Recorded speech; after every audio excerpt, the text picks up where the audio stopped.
Well, Smithers, are you ready to rodeo on a Saturday?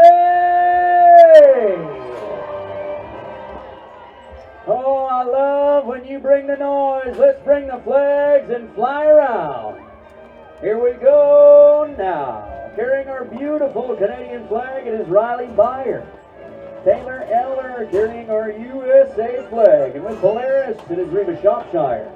The Grassland Equipment and New Holland flag with Paisley McNulty and the Kamloops Ram, it is Chad Broughton. Kristen Bell with the Coa. Melody Chilliwack Ford, it is Harley Antoine. Trine Rivet with the JD Knives and Custom Works. Brittany Shropshire with the BC Farm and Ranch Realty. Haley Gallup with the Yellow Cattle Co. Katja Wagner with BC Trainer Guide.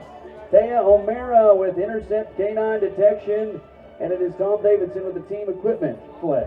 As we take a look down below, we also thank Lauren Clausen for the uppers of the Keen Indian Band. But fans, you take a look, and there it is as they drive in. That is our wagon with the dignitaries.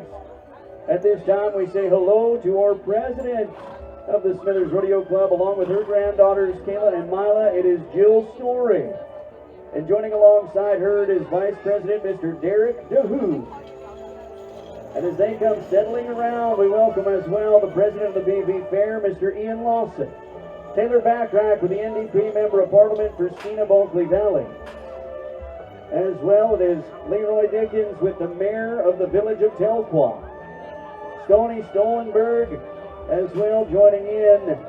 And Mike DeHumis, our veterinarian. Heather Hodson, Heather and the ladies from the Quilting of the Heart in Telqua created the gorgeous quilt that they're going to show you all today. And we're going to auction off with Mr. Charlie McCleary at halfway point of our rodeo, okay? So you take a good look and get counting the numbers that you need to think to spend. As we also say hello to Deborah Courtliff. Deborah's a member of the Community Cancer Care Team that helps to provide funds to assist community members to obtain medical treatment, as tonight is tough enough to wear pink. We also say hello to Jason Charters, our rodeo clown, brought to you here with the Bulkley Valley Credit Union. And up on the front side, it is Brian Semischuk of B&T Rides. Joining inside him is Maggie and Brooke, as well as Beckett. And we can't forget the two over on the front side, and that is Sarah Hagan along with Tony Myers. Fans, would you give a hello and a welcome once again to the flags and the dignitaries.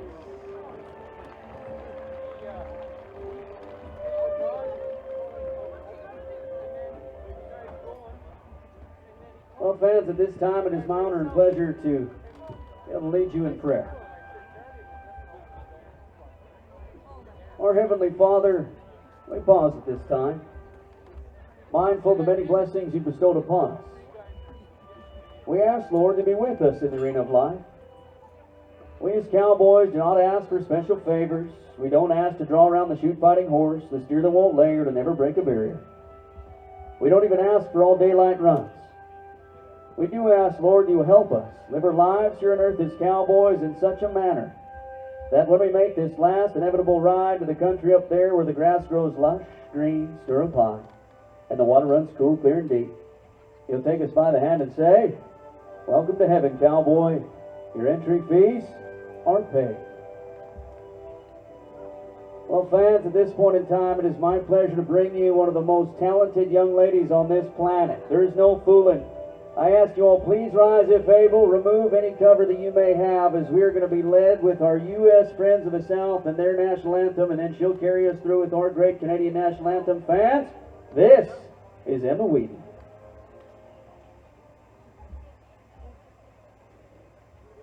Oh, say, can you see by the dawn's early light what so proudly we hailed at the twilight's last gleaming, whose broad stripes and bright stars through the perilous skies o'er the ramparts we watched were so gallantly streaming, and the rockets right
about it for Emma Whedon one more time, would ya?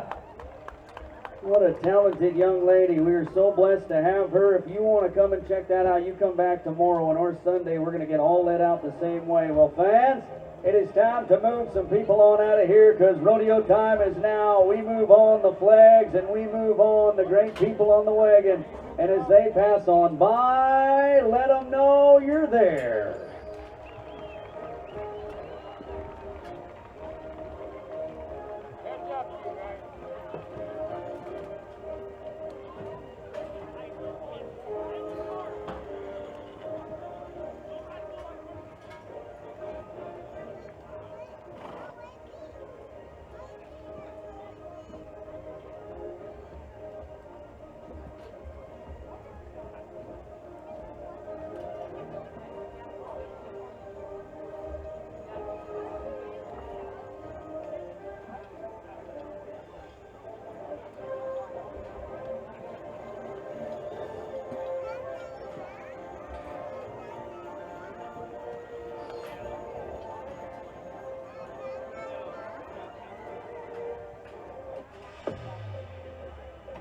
Well, fans, the mayhem is about to ensue. This is the third time they join us. We welcome on the Canadian Wild Horse Racing Association. They got 2 minutes to climb aboard their horse and round that barrel right there.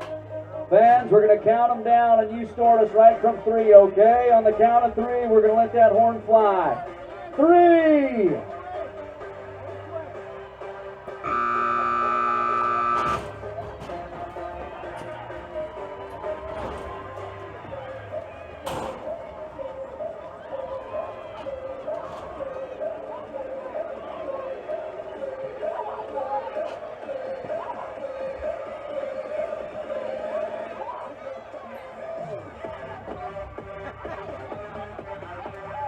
Teams are joining us. Whoa!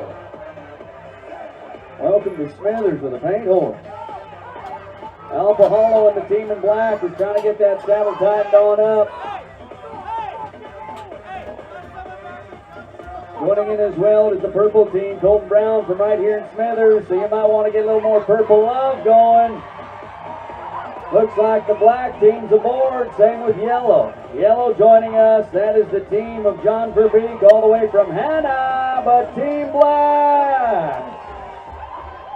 Oh boy, the pink team coming through, yo! That'll be tight to the wire. Team Pink is Ryan Murray from Quesnel, British Columbia. And trying their hand over on the blue side, that is the team of Ryan Dillman from Prince George. The team in teal is Cody Nicolaisen of Armstrong, British Columbia. These are the Wild Horse Racers. And as they still got some time ticking by, 35 seconds to go to try and get some points.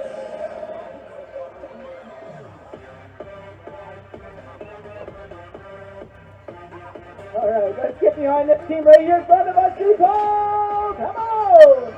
Yeah. Whoa, whoa, whoa! That horse is out for blood.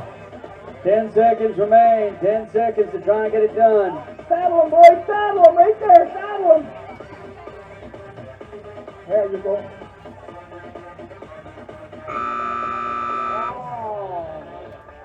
Well, that'll conclude it. Hey, how about we celebrate the Wild Horse Racers with the Canadian Wild Horse Racing Association.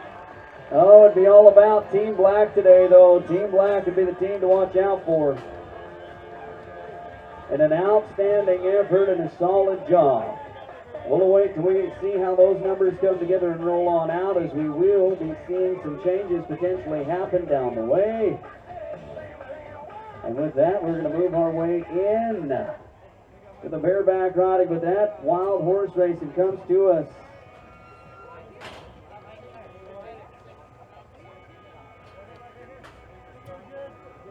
Canadian Wild Horse Racing coming to us from the Rugged Edge Holdings team and the Smithers Feed Store, Northwest Guides and Outfitters, along with the Canadian Tire and C Plus Rodeos. They are the contractor that joins us here. And fans, as we go to the bareback riding, it comes to us from the Upper Similtine Indian Band. And the local sponsor coming to us is the Babine Animal Hospital and Sam Larson.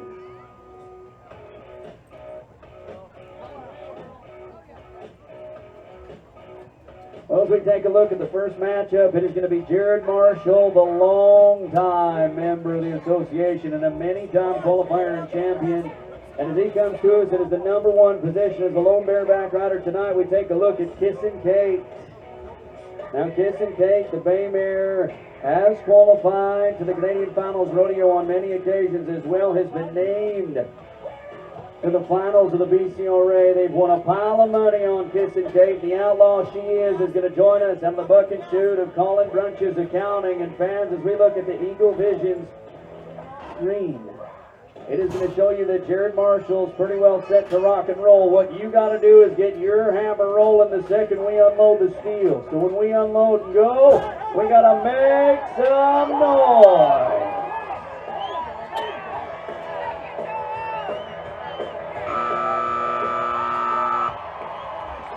And that is how you get the party started. Jared Marshall, welcome back.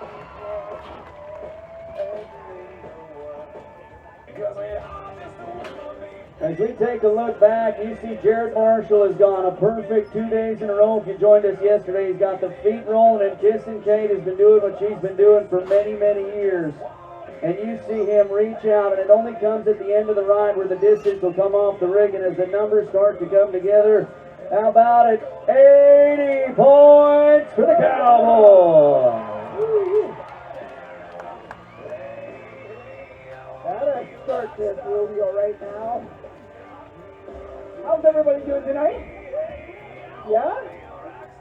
Alrighty. Let's get to know our crowd a little bit here. I want you to shake hands with the person to your left. Alright. Shake hands to the person to your right. Right on. Good for you. Now, turn around, stand up, and give that person right behind you a big floppy kiss. Hey. No. Hey now. Just thought it was Saturday and it would be kind of...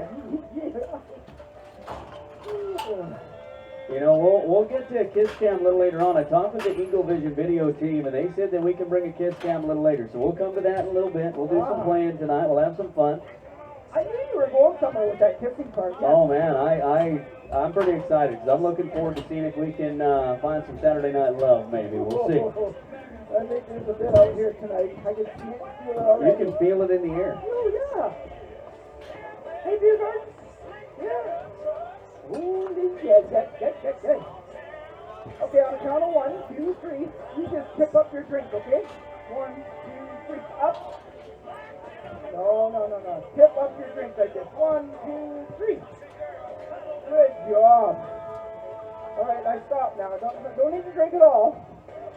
Stop. That guy drank his whole beer just like that. He drank his whole beer. Right up there. Oh, that's gonna help the old watering hole. I think you're right. Well, as we move down to the town event end, it comes to us courtesy of Wolf Ridge Contracting Limited along with the Thompson Creek Cattle Corp. As we're going to move to the tie-down roping, which is brought to us by the BC Trailer Guy on the corporate partner side, but it is the Silver King Helicopters and the PL&L Contracting along with Light Jack Brothers. And that first tie-down rope we're going to find on down there is going to be Mr. Wade McNulty. Now, here's the fun part about Wade, is you would have just saw him only moments ago as one of our pickup men, as he's pulling double duty this weekend as both a competitor and one of the lifesavers on the arena floor. The other part about it is he's here with his entire family, as rodeo very much a family-style sport, as we're going to see the entire crew of McNulty's roll through this weekend. Now, as it goes for Wade here, he comes to us as the number 11 position of the tie-down rope, and so when I mean do or die, it is do or die for the Cowboy, as the top 10 are going to make their way to the finals this weekend, and Wade McNulty is going to have his hands full, because coming in was a new fast time recorded today at a 10:05, as it was a fresh start this morning. This is a whole brand new rodeo, as Wade McNulty going to be our gunner coming to us. Alrighty, Wade. A many-time champion, the Bulldog, and along with the Bull Ride and the tie-down rope, and he looks to go to the finals. And fans, as he goes to wrap and tie, we go to helping a man out, would ya?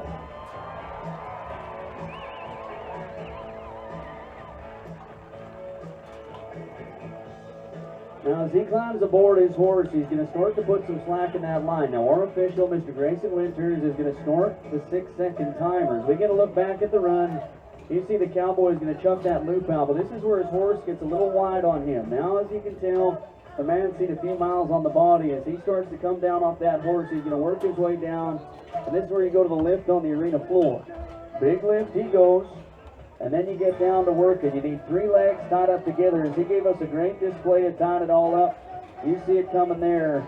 As the Cowboy going to be a 19-0 to get the job done today. Going to be outside the money, but fans, he's one of our pickup men, one of the lifesavers. Don't let him get out of here without a little something from you.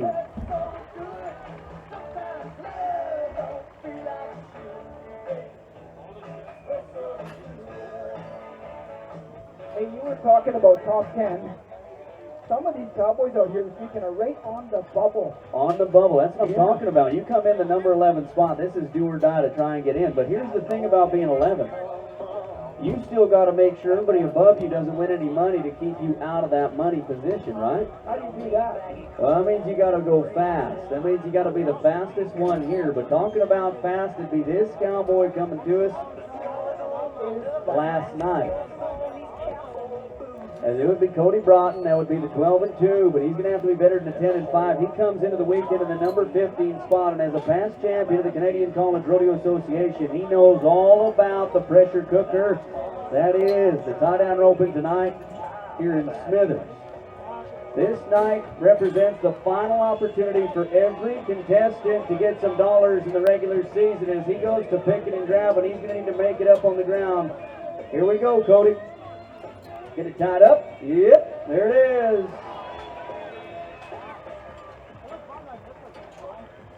Oh, so we can see already that the time has been stopped.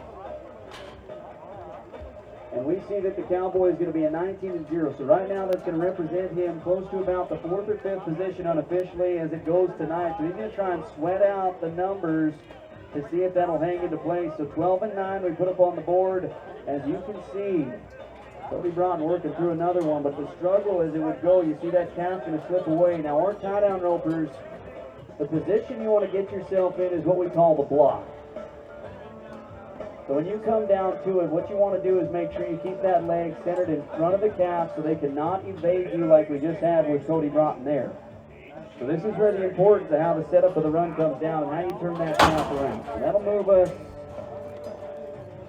by the looks of things, over to Chad Broughton. So a little change up in the order, that's okay. That's the way we're going to move it. Now this comes because Travis Eller is going to be lending out his horse to Cody Broughton as we just saw. And as it comes to Chad Broughton, his opportunity sits right before us. As a Cowboy that's already sealed his position to get himself to the finals, he comes to us in the position of the number 2 man. That is right, number 2 on the season. He's already locked and loaded and moving the chain.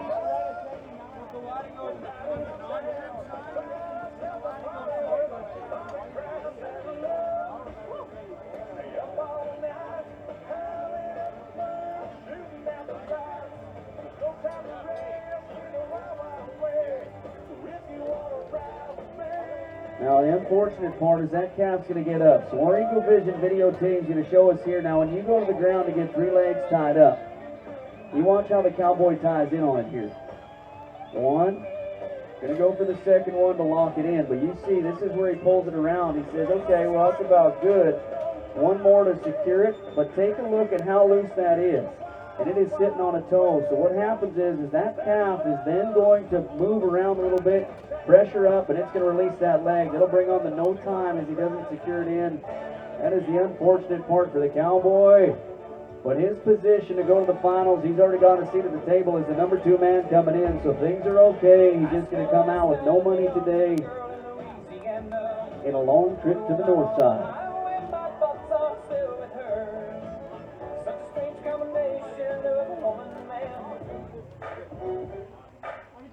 Well, as we get that barrier string strung tight, that is going to represent 10 seconds of penalties if we don't score the animal, meaning we don't give that proper head start. But this is a 4-time Columbia River Circuit finalist that we find in Travis Eller, and he comes to us today as the number 1 tie-down roper in all the BCRA. From down on the border side to our U.S. friends of the South, he's made the long trip north to try and keep that position secure in the number 1. Watch the fierce look of the competitors. He drives down the arena. We're going to see the man go to work. All right, Trav, big lift, bud. Wrap it up. Hey!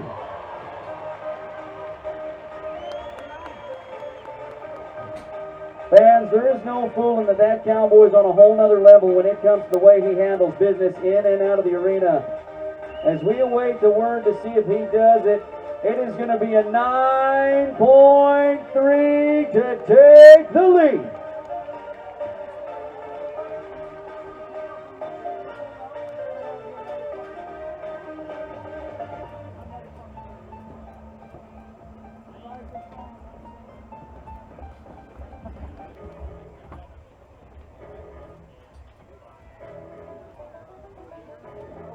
That kind of set a stage right there, eh? You betcha. But here's another cool kid. Now he's a many-time qualifier as it goes on the high school side. He's been a high school champ. He's got all the right parts to get the job done here today. All the talent in the world. But when you watch a veteran come before you and set one down, this is where you come in, a little bit of a change. And we can see he's a long, long way down the pen. And as you notice, he's going to do something that a lot of cowboys are going to have that cowboy way about them. And in sportsmen, they're not going to let that animal get any stressed out further than they need to. Fans, that is going to be in no time for young Cruz Schneider. But as he passes by you, can you celebrate the next generation of talent, the next generation superstar that he truly is?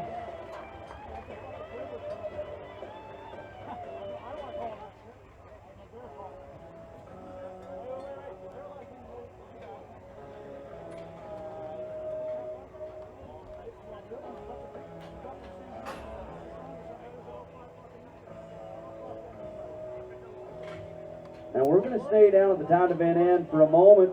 Wolf Ridge Contracting Limited along with the Thompson Creek Cattle Corp bringing us that time event end, and we thank them so much for doing so. As we're going to move right in to our saddle, to the steer wrestling. But as we look back at the tie down rope, and we thank the Silver King Helicopters, PL&L Contracting along with the Electric Brothers. As you see it there, the tie down rope and leaderboard, it is all Travis Eller today. The number one man stays number one tonight at a 9-3. But Cody Broughton, who needed the money, is going to be a 12-9 today and a 12-2 yesterday. And Wade McNulty, the longtime veteran, our pickup man, at a 19-9 to grab some coin out of the round. And an excellent effort by all three competitors that sit there. An excellent effort by all the tie-down ropers. We thank them so much for stopping by this beautiful August weekend. As we're going to move to our steer wrestling now. This is where we move to the big boys of rodeo. The linebackers for the football fans. As we're going to find a first-year rookie competitor. This is his first year ever in the steer wrestling. It is Logan Rhodes, the cowboy that's going to try and get the job done. Now he follows in the footsteps of his stepbrother, Brock Everett, we saw yesterday, his stepfather, and Rob Everett, the many-time champion of the BCRA, as his opportunity to go to the finals could come together here. Now, no times have yet been recorded in the steer wrestling, as we did not have any in the slack performance. That means we're going to settle the score right here tonight. So everything that happens in this performance is going to declare a victor as it goes in the steer wrestling. Now, currently coming into the number 10 position, he is needing to make some more money to ensure that he keeps that position secure to get himself a seat at the table next weekend in Barrier, where we're going to find our year-end champions of the BCRA in every event, as the top 10 are going to qualify for that opportunity. Now, as we take a look down there, we can see the Cowboys kind of turning back and turning around. The equine athlete, that is the steer wrestling horse, they come with a high energy. But when you're a young competitor and you don't quite have the same mental toughness to try and flow that energy calmly through the animal, it can maybe set you up for a little bit of an electrifying situation as we see. That horse is going to feed off at every bit of energy that we deliver through the saddle. So whatever kind of nerves that he's facing right now is going right into the animal, and you can see the charged up steer wrestling horse wants to get to going. But it's going to start from that position in the back of the box where they're going to get tucked into the corner. Now we see Brock Everett is trying to get that horse moved back, as this is his main horse that they call the General Lee. This horse has carried many a cowboy to the pay window on many occasions, but the Sorrel horse definitely has the charge up and the giddy up and go. So the second they get everything set, it's going to be kind of like the mouse trap. And the second that he kicks that horse up, they're going to get to firing. As he goes to turn it around, you see that horse is just going to do that little extra spin. This is not an uncommon feat when it comes to these animals. These are athletes on every level on the four-legged side.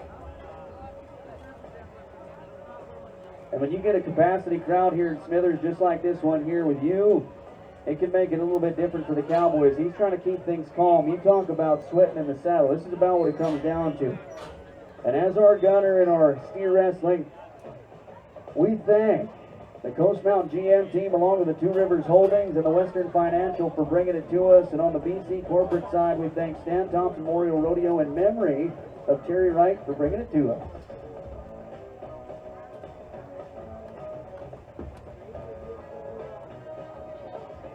Boy, that horse is just really jacked up. He is, yeah. This horse has got every bit of things that you need. He's got the chemistry right, but the difference is going to be that man in the saddle. Right? That's going to be the difference. As the Cowboy, you can see, just trying to keep things calm, cool, and collected. But when you start getting a horse shifting like that, this is where things can start to stress you out a little bit even more, right? You think about the sweat that's going on the brow and upstairs. Well, this is where the horsemanship comes in from Brock Everett on the ground. And you can see our officials now stepping in to confer with them like, hey, guys, we got to get this moving. I definitely want to see Logan Rhodes go, though. I want to see him go on this horse. Yeah, he's flooded up pretty good. Jason, you ever steer wrestle? Never in my life. Never in your life? Nope. Just a bareback rider. I just used to be a bareback rider. I just don't see that, getting off a perfectly good horse and landing on that steer. Well, the best analogy is go into your pickup truck, stand in the box, Yes. go about 30 miles an hour down the road, and then hit a mailbox with Hit a your body. mailbox? Hit a mailbox with your body. Like just literally jump out of a truck and hit the mailbox. That's pretty much what it is. Wouldn't it be easy if I just went out and opened the mailbox and checked the mail myself that way? That'd be the safer route.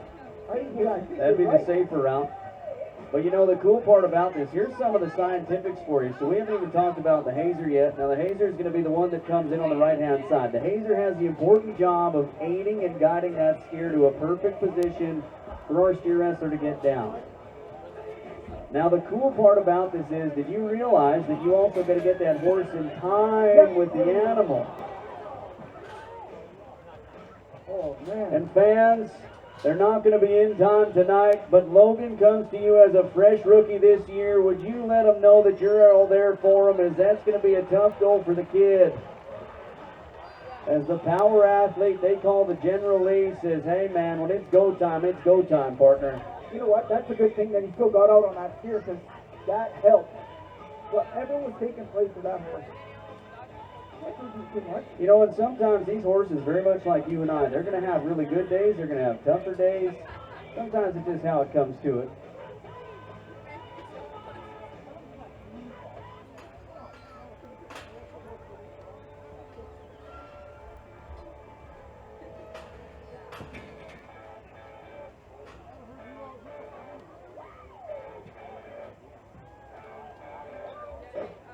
Well, we go from a fresh rookie to what has been a sophomore. He's coming into his own, starting to make his presence known. It is Cole Churchill we are going to find. Now, Cole Churchill this season has been showing some veteran prowess as he comes in as the #1 steer wrestler. So we just found the number 10 man. We now move to number 1. And you take a look at the Falkland BC Cowboy. Now, he went down to Texas and Oklahoma for a little bit of rodeoing in the scholarship side. Now, the education that he gained down there on how to rodeo and how to get it done in the heat, well, let's see if we can display the effort right here. All right, Cole, come on.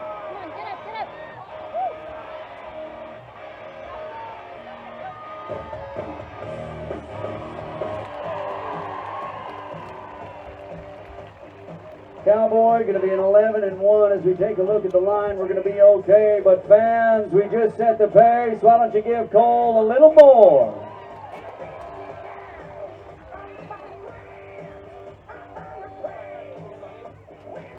You take a look back at it here on the replay screen. You see Cole Churchill. He comes out. Now he's got a great shot, going to get a great haze. He slides into position, so he grabs hold of those horns. You set those feet down. Now this is where the stumble up comes in, because when you're not quite in time with that steer, it'll bring you out of time, and that's where he stubs his toe a little bit, but he's going to pull through. He'll muscle it out, get the job done. 11-1 goes to the top of the leaderboard as it goes right now.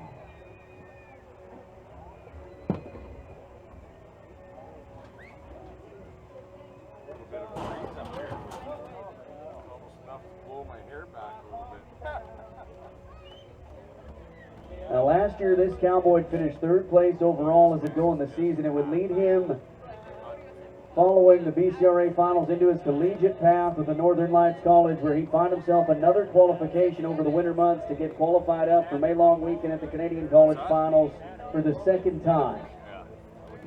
And as you can see, Brock Everett going to utilize that good horse, General Lee. Well, we noticed the trouble that his stepbrother would have a little bit ago with this horse. And you see him turning around. He's going to try and just take every bit of moment that he can to get him set up. Now, the difference maker here is, with this experience of this cowboy, the second he gets cocked enough into the corner to get himself set, he's going to take the knot and go. So you can tell that the General's a little bit hot and ready to go.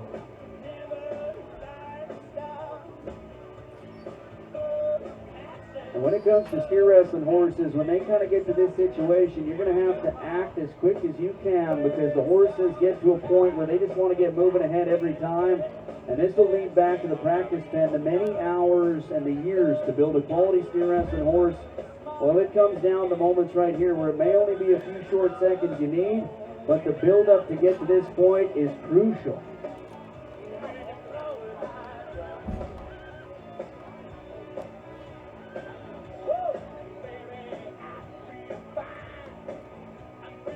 Now, Brock Everett comes to us as the number 4 position.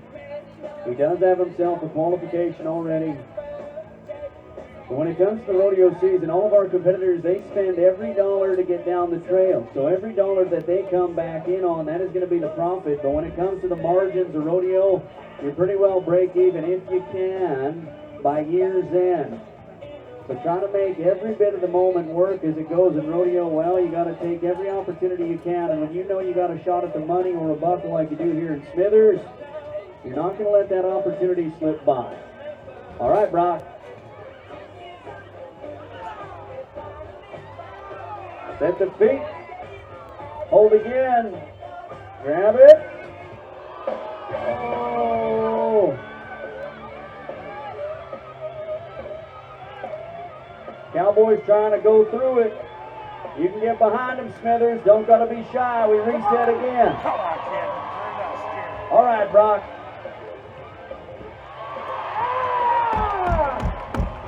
Oh, yeah.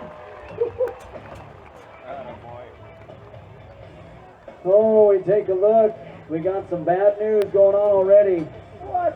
Yeah, the Cowboy's going to break that barrier. That is where you got to give that proper head start. So he comes flying out of there. So you take a look here.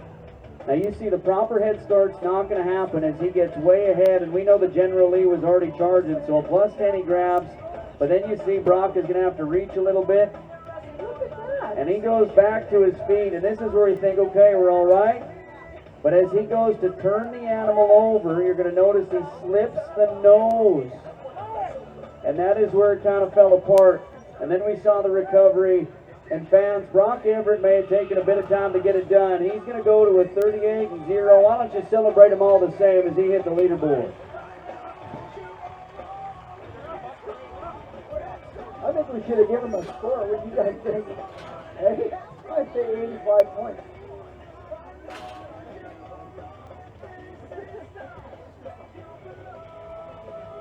You keep working on that tan, okay, buddy? Work on that golden tan. Because come September, it's going to be freezing out. Yeah. You know it, sir. You go to school next week? You go to school next week? Son of a gun, eh? Summer's over. Well, as you go to being the bad news bear out there, we're going to close the book on steer wrestling for now as you see it, and we're going to come back to the steer wrestling a little bit. It's a little bit of a split-up situation. We're going to come now to the saddle bronc riding as it comes to us from the Hoskins Ford Sales, and I correct myself already, Hoskins Ford Sales. So make sure you go see the team if you're looking for that Ford at Hoskins Ford.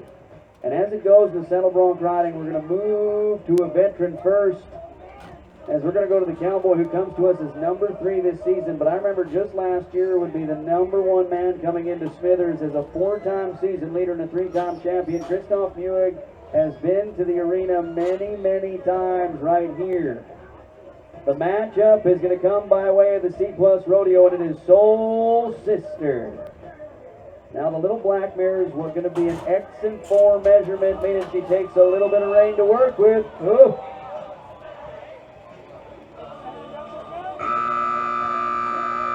Now you talk about a snappy little bucket horse, and the C-Plus Rodeo's been stringing it together for a little bit about better than 4 decades, but you take a look at Christoph Muig try to go to it, and he knows he can't weather the storm.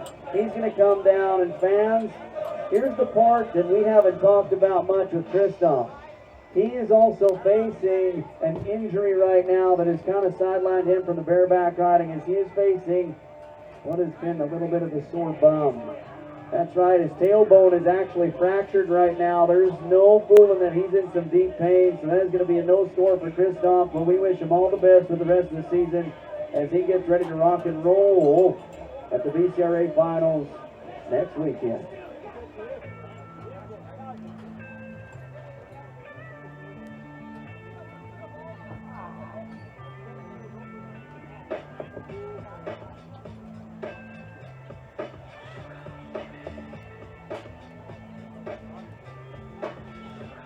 Now we just had the compact little black horse, Soul Sister. Now we're going to go to Snooky, another compact bucker. Now yesterday there'd be 76 points aboard this horse as Jarrett would take this horse to the pay window with the highest score. That is Jarrett Cooper, the number 1 man. But we go now to the number 2 man.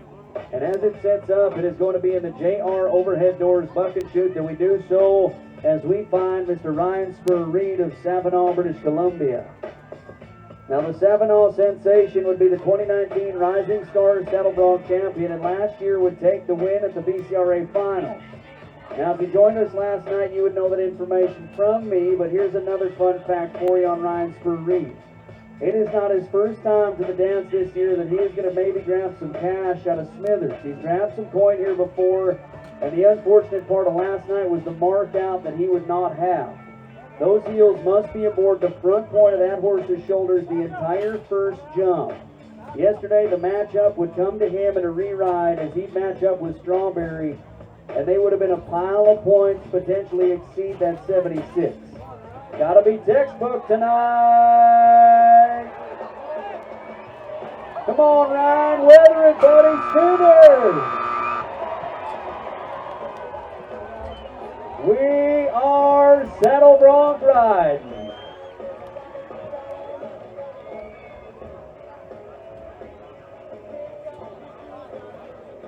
Well, we're going to take a look back at it as we send Snooky through the Coast Mountain GM gate. You take a look back at Ryan Spur Reed. Now watch.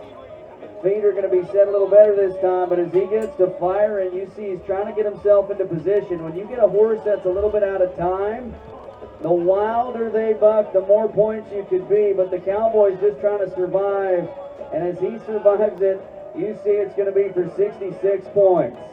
66 points for the Cowboy, the first qualifying round of the night, and a solid effort.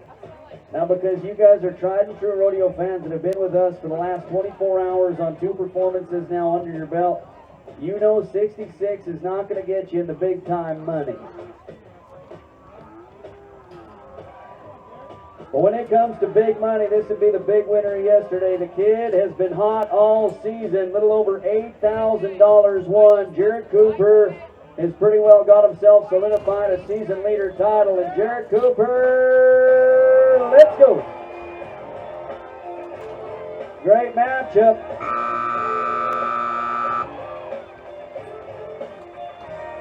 That is going to be a little close for comfort, as Jarrett Cooper Hold on, buddy, hold on. As he gets his wind back in his sails, why don't you give him a little something from the grandstand? I know it pulls a little wind out of us, too. But that kid right there is going to be one fierce, dominant force, and he's already showing so in the novice saddle bronc of the CPRA. But let's take a look back at it. Now, Strawberry's the horse that we would see yesterday with Ryan Spur Reed. But you watch, this cowboy's got feet charging ahead, and then he's going to miss a couple of spur licks, but that's okay. He weathers it out. He does a nice little matchup today. That might be the matchup of the night as it goes in the saddle bronc ride, and the score's coming to us. He's going to be 75 on the night.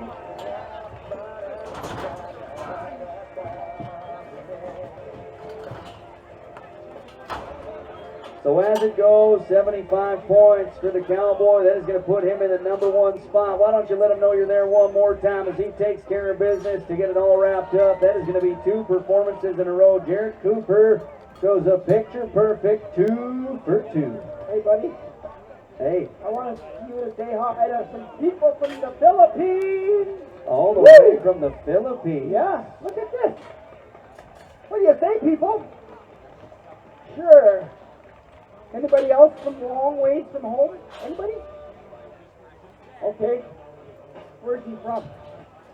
You're from here. You're from your mom? Okay. Okay, so we found some people from the Philippines. We got anybody from the USA with us? Where's our friends of the South? Not one. Not one. Not one. Okay, okay. We got anybody from Europe joining us tonight? Anybody from overseas? No, right here. Way up there. Way up there. What do Well, you think? welcome, welcome. Should I go find out? Hey, you might as well go do a little bit of visiting. I'm going right now.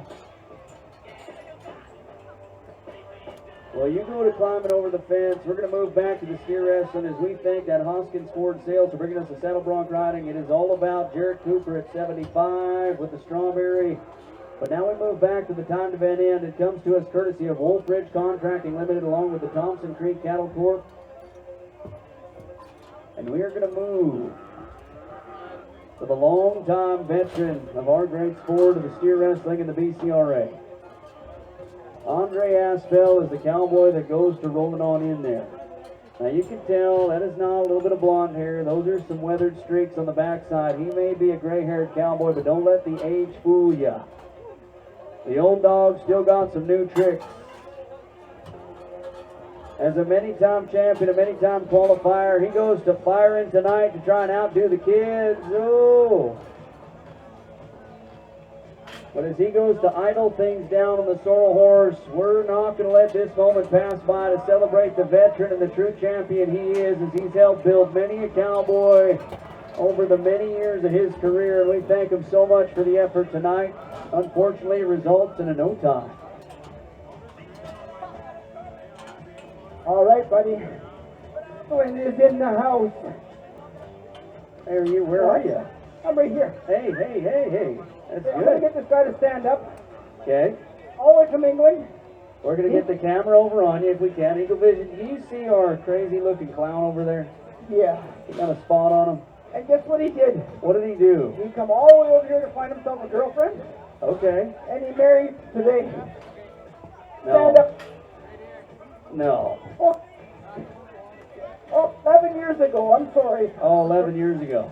11 years ago. Well, that's cool. That's cool. Well, hey, you know what? Bring him to Canada and stay in.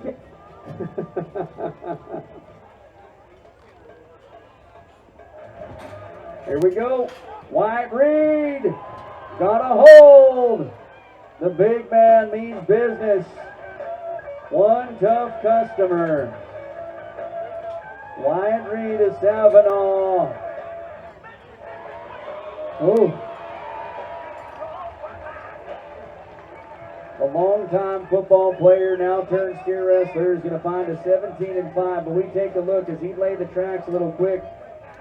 And we're going to find another barrier tonight. But fans, he still gets that job done. You see, that's how the cowboy camaraderie works in the rodeo world. But it'll be a little long as it goes. 17-5 to 27-5. Hang on, bud. You take a look at this.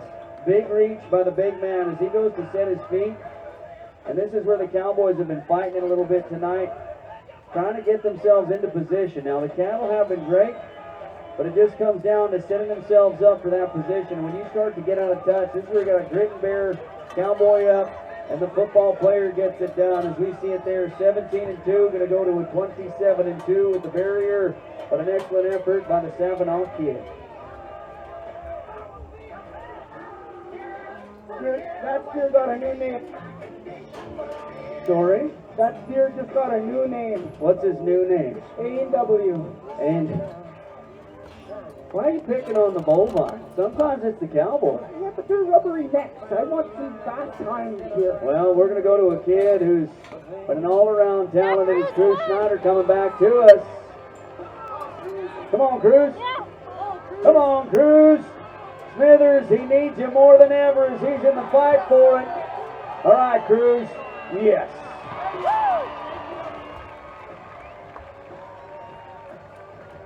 Kid's going to battle through, but you take a look. We saw the orange flag would fly once again. That is going to be a plus 10 on a time of 15-3. Going to take him to 25-3 total time. And as we're going to see in a moment with the Eagle Vision video team, we're going to see here that cowboy, you see him all getting a little ahead of themselves. The horses have been strong tonight, but you see how close he is and almost being ahead of that steer. But he gets into a position to grab a hold. He goes into the battle zone. And you see this is where the smaller stature cowboy, you don't always have to make it a big man sport when it comes to steer wrestling. The technical prowess that you can have to get it done, as you see, he doesn't quite have the nose on that situation. But as he fights through it, Cruz Schneider going to find himself on the leaderboard tonight. As we go to closing the book on the steer wrestling, it is going to move us to the breakaway. And it comes to you courtesy of the Fire Steel Contracting Team along with Fred Stewart Roofing and the Smoke Screen Graphics.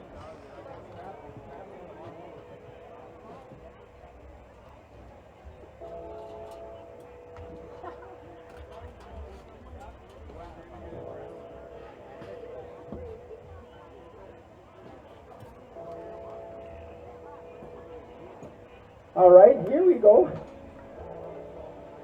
Switzerland is here. How about Switzerland? Yes, sir. Stand up, sir. Hey, why don't you give a little clap for Switzerland, the little Canadian hospitality. Hey, grandstand. Look at this. A real Swiss Army knife. Look at this. It's got 7, 8 blades in it. 7 or 8 blades. Can't even count got a past pair- 8, so we know it might be 7, maybe 8, could be 9. Even got a pair of scissors to cut hair. Well, that's some awesome stuff. Now, before we go to the breakaway, heads up, there's 2 vehicles that are blocking the emergency exit and entrance over at the river gate number 4.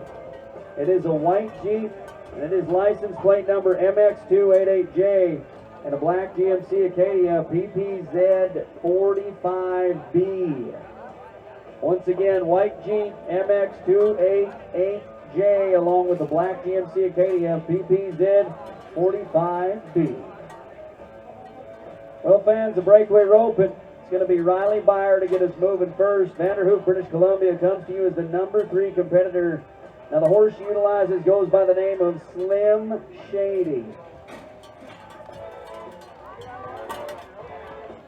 There you are, real Slim Shady, going to stand up for you. Cowgirl going to be a 4.8 to get started on the night, 4 and 8. Now the 4 and 8 is going to be the first time recorded today, as we didn't have the slack performance. The cowgirl going to make sure she takes the business type swing, knowing that the performance is a little tough in the slack. She gets it on and just takes care of it. Riley Byer on the board, 4 and 8, and she rolls out of here with the real Slim Shady.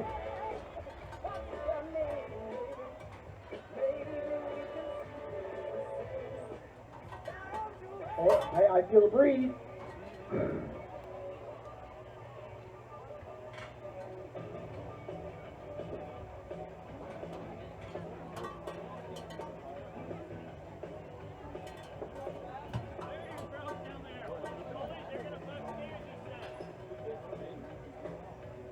Now, we had a little malfunction down at the junction as our barrier has had a little bit of an issue. So it sounds like we're going to do a little shifting up and shifting gears. We're going to give them a moment to get that barrier sorted out. Sometimes this can be the factors that come into our rodeo world, but maybe Eagle Vision, you got a little kiss cam for us we can roll to? Let's see if we can find some people with a little bit of love tonight. Oh.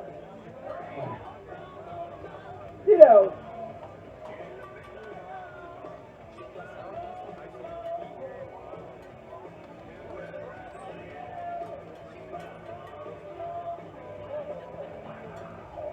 Uh-oh.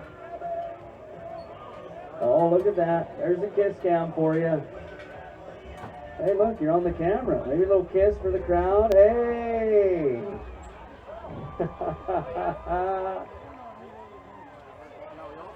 Oh, woo! Point it at me! Point it at me! No, sir, I don't want to kiss you, sir. I got a limit.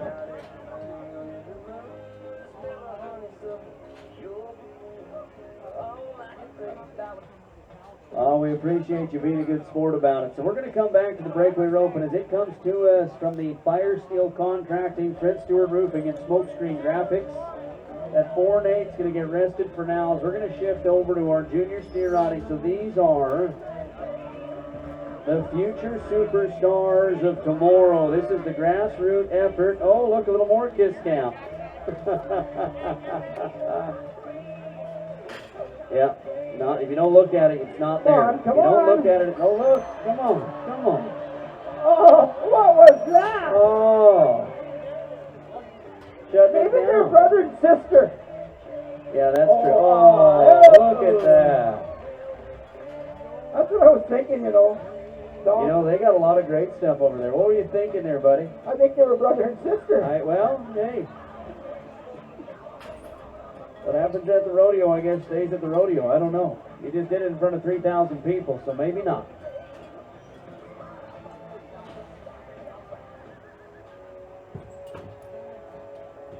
Oh, Eagle Vision Video, we thank you so much for being a part of our great team, giving you guys the inside scoop and the inside perspective as to what's going down, what's transpiring.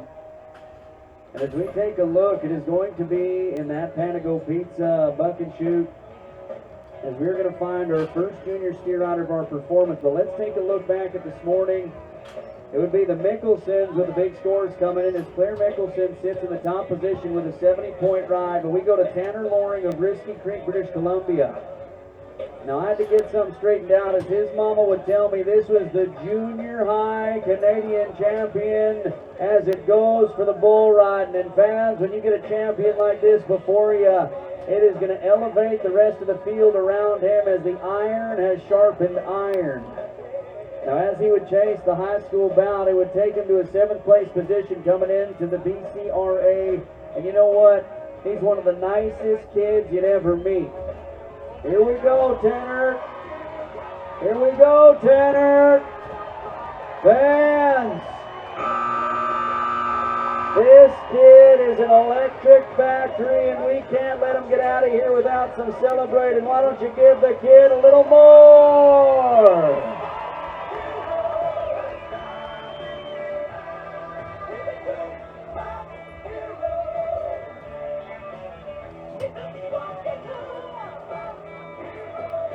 You look at that kid going jump for jump as he goes charging through. He is technically sound. That is what the champion has been doing all year. And the numbers roll to us. We find a new leader just like that. How about 74 for Loring?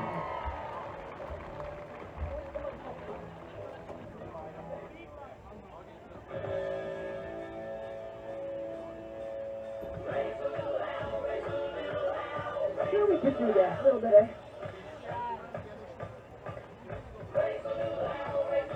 Yeah, get them clapping there, just the starters.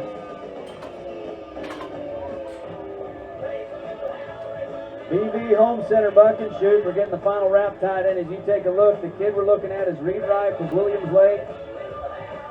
And as Reed Rife comes to us, he's in the hunt to try and get himself in. He's only $50.36 away from an opportunity at the finals. That's where he sits outside of the 10.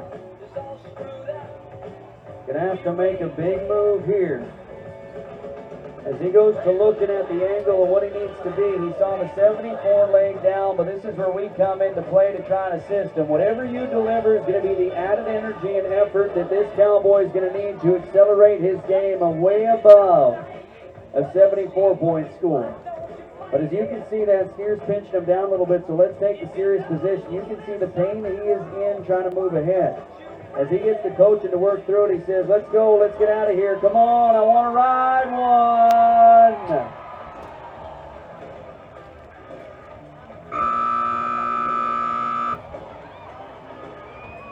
That heifer means business. Coast Mountain GM, we send her on out of here. Well, fans, the kid's going to come down before the 8th, but we build these cowboys and cowgirls up with what we can. Let's make the memory last, would ya? As we break it down, you can see he's just going to get a little long on that left leg, and it's going to slide him out of position. As he comes down, it is going to be by the way of a buck-off situation, but such goes the life of a steer rider.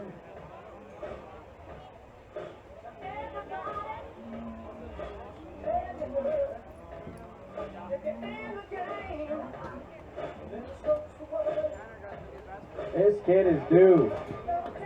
Tryon Rivet, Williams Lake, looking for his first big ride of the year.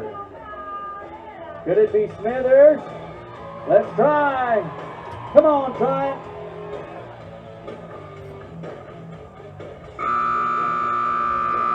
Fans, that kid goes the entire season trying to utilize building blocks to be the best that he can be. He has not found a qualified ride, but we can do something special here and celebrate a kid who still smiles about it and still does what he can. That is the winning attitude that is going to accelerate him to a future top position.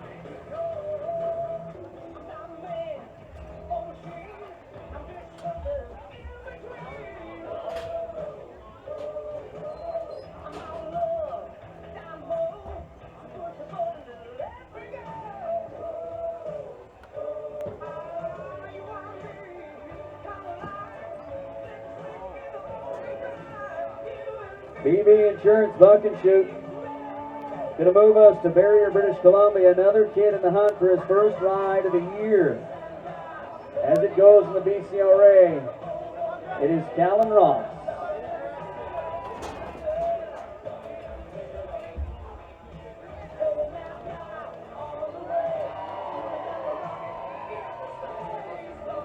Jason, you got that beer gardens fired up? Because we're going to need them here.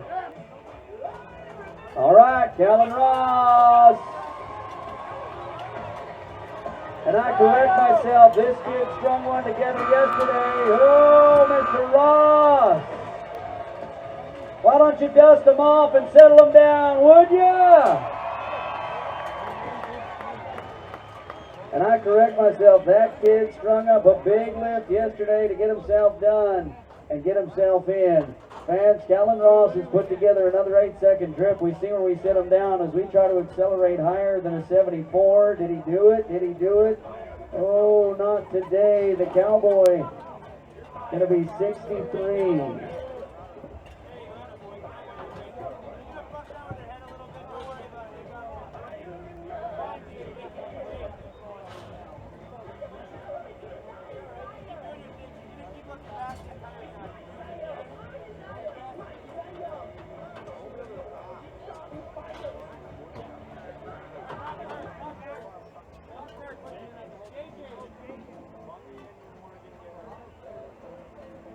The kid with the cowboy name, J.J. West.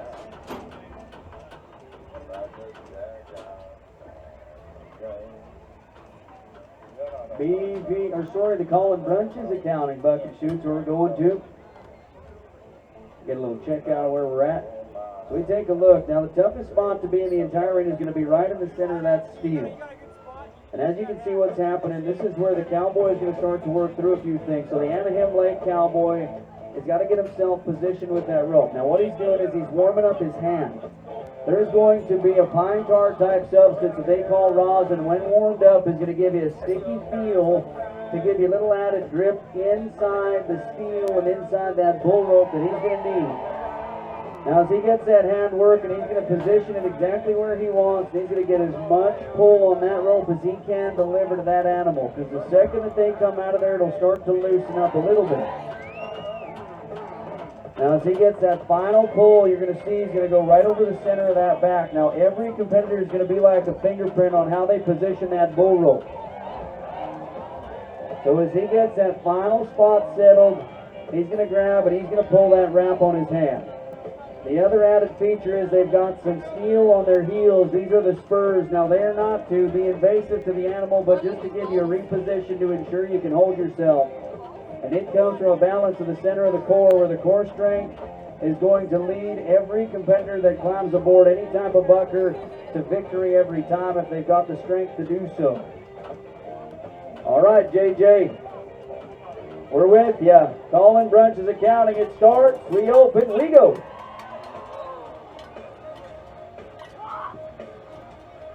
Well, fans, a few cowboy cuss words from down below and some frustration. Oh, it's a tough go for the kid and the buck off.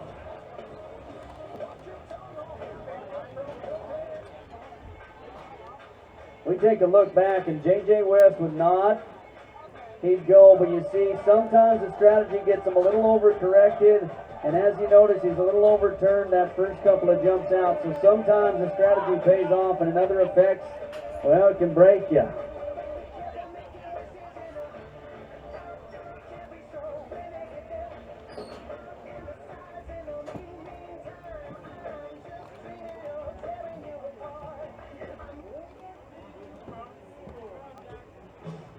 Going to take us to Jackson Kirk, JR, overhead doors, buck and shoot is where we go. Number 3 in the BCRA, he's already got himself a spot to the finals. This past year would take the win in Pemberton, the Dead Man's Creek, and was chipping away all season to get himself in. Here we go. Steady Eddie as we go. Now that is going to be a tough tumble to the arena floor. Why don't you give Jackson Kirk a little say hi and let him know you're okay with everything that went down, as that buck off is going to take him out of the money today, but we send him off to the finals, as that is going to be one tough stumble. Did you see him come down? Holy man, watch it back here. This is not looking like a fun ending to the ride. Ooh, right there. Now, I heard it from down below here. He may need to see a chiropractor at some point. You talk about rearranging all the numbers on your back. That's an easy way to do it. I'd need 3 paramedics to get me out of the arena after that hit. Well, you did take a couple of tough tumbles in your career, partner. That's what led you to the path of clowning.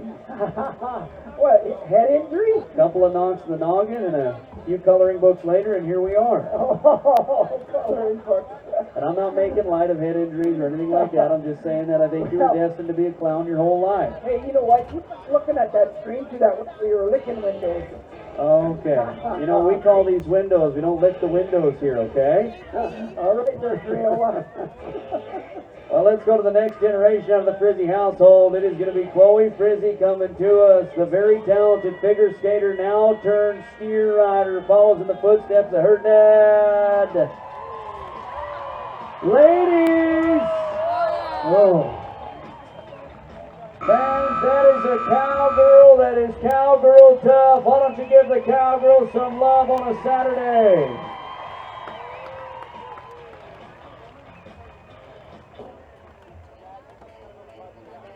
You went to go talk to Dale over there. Dale with brown hat, hot shirt, sitting on a horse. No, not on the horse, on the fence, on the gate, by the... If you are the owner of a red heeler, it has been found and it is over at the office. So if you're the owner of a red heeler, that is the BBX office. And it's got a red leash.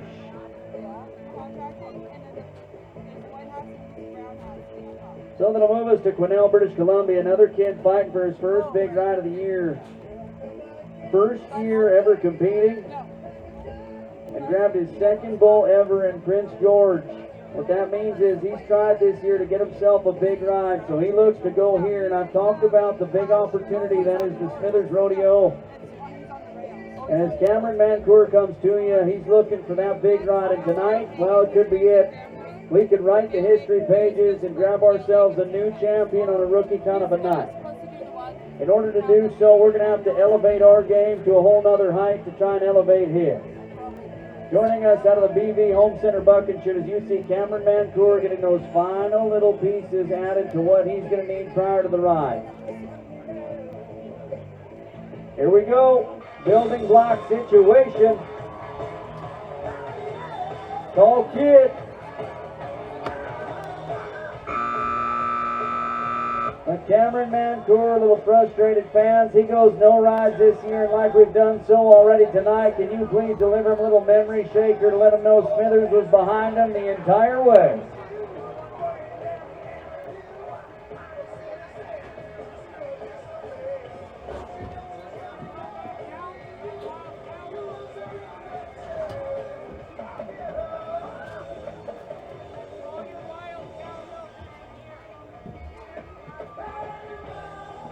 So according to my piece of paper here, Yes. we're Wild Cow Malcolm? Not yet. Okay. Not yet. We've had a change up, remember? Now, this is where, you know, if you went to learning how to read properly, you'd know we're going back to our breakaway open because we just took a pause to fix the barrier. Easy now. You know, this is the only time I got to see you this year, so I got to get all my I digs know, in tonight. I know you really like that. Well, you know, it's only because I care. Hey, watch this, Tom. All right, I want to see something. All right, Big Gardens, here's your chance. Remember what we just did here? Oh, hey. Are we ready? Let's do the whoop, whoop. 3 times now. 1, 2, 3. Whoop, whoop. Oh, man. Okay, see, that's cool. Now, hold on. You got the beer gardens. The rest of the grandstand, when I count to 3, you just make any kind of noise you wish, all right? Let's see if we can outdo the beer gardens. 1, 2, 3, go!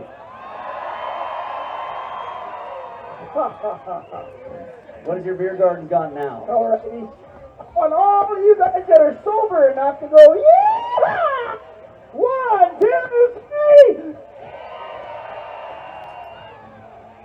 Well, that's pretty good. I think that's awesome. Talking about good, we go to a long-time competitor, number 12, needing to make a move. It is Allison Everett. She comes to us with $159 required to move to the number 10 position, but you got to outdo the field in a big way. The horse she utilizes comes to us from Chad Broughton. This is the horse we saw a little bit ago, and she's been using any horse she could pretty well grab hold of to get on this year as her main horse to be sidelined this season. No shortage of effort from the cowgirl. When you go to mounting up on a different horse, it could be a different attitude every time you back into the box. Let's see if the veteran prowess can help her out. Oh! That is going to be some tough going as it is for Allison Everett, and fans, don't let this one slip away. Put the right and the left back together and celebrate that young lady right there as she goes through the arena with a 2-no time weekend, but an effort all the way.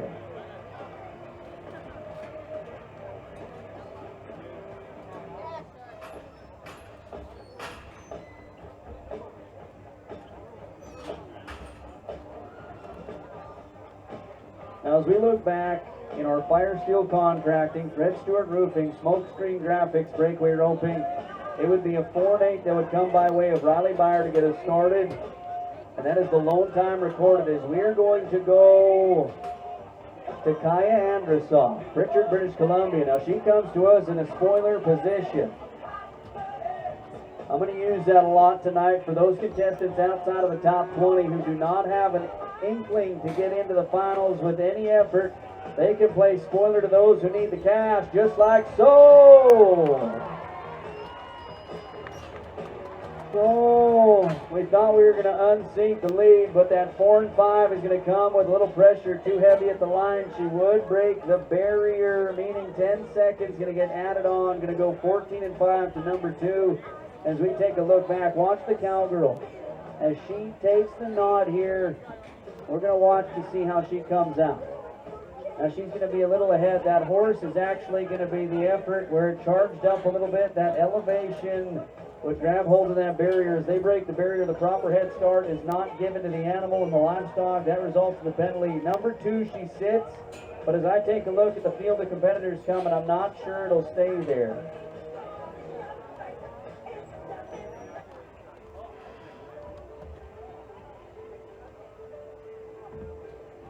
That's going to move us to Kristen Bell. Now, she lit it up for 2 nights so far. We're going to see if she can do so again tonight. From Cache Creek, British Columbia, she's coming to you as a champion in years gone by. Herner's horse Sawyer, the multi-event talent she uses for every event that she enters in on. Are going to try and outdo the field again. Here we go. Let her rip. Hey! There is a horseshoe somewhere in this arena, and it's got Kristen Bell written all over it. Fans, we just broke the town. No! Oh, I thought we had it. She'd be a 3-9, but you take a look at the arena floor. It is going to be a broken barrier. She just about has a picture-perfect weekend. We take a look back at it. You see the Cowgirl's going to move ahead, and Sawyer's just going to be a little too early. As things release, they were very close to the score. Fans, why don't you give her a hand on the way out of here, as she's been a talented superstar right here this weekend.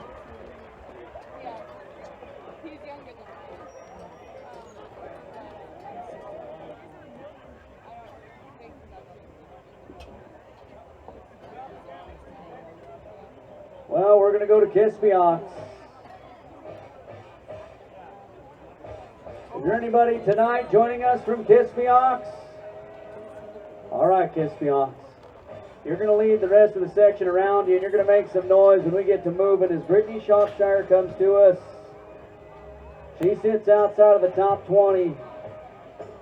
And just like Kyra Andersoff, she has an opportunity to play spoiler, so that means the pressure's off. No monkey on the back. All she can do is go for the day money. Meaning she can go for broke and put every bit of pressure on everybody else ahead of her.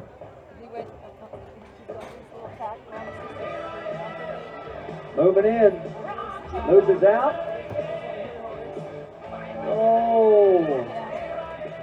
And not quite going to hang in place. That's going to be a tough goal for Brittany Shropshire. Well, Kispiox crowd, as she rolls on by, I do a little something with you. And the rest of you can give a little something too. That's okay.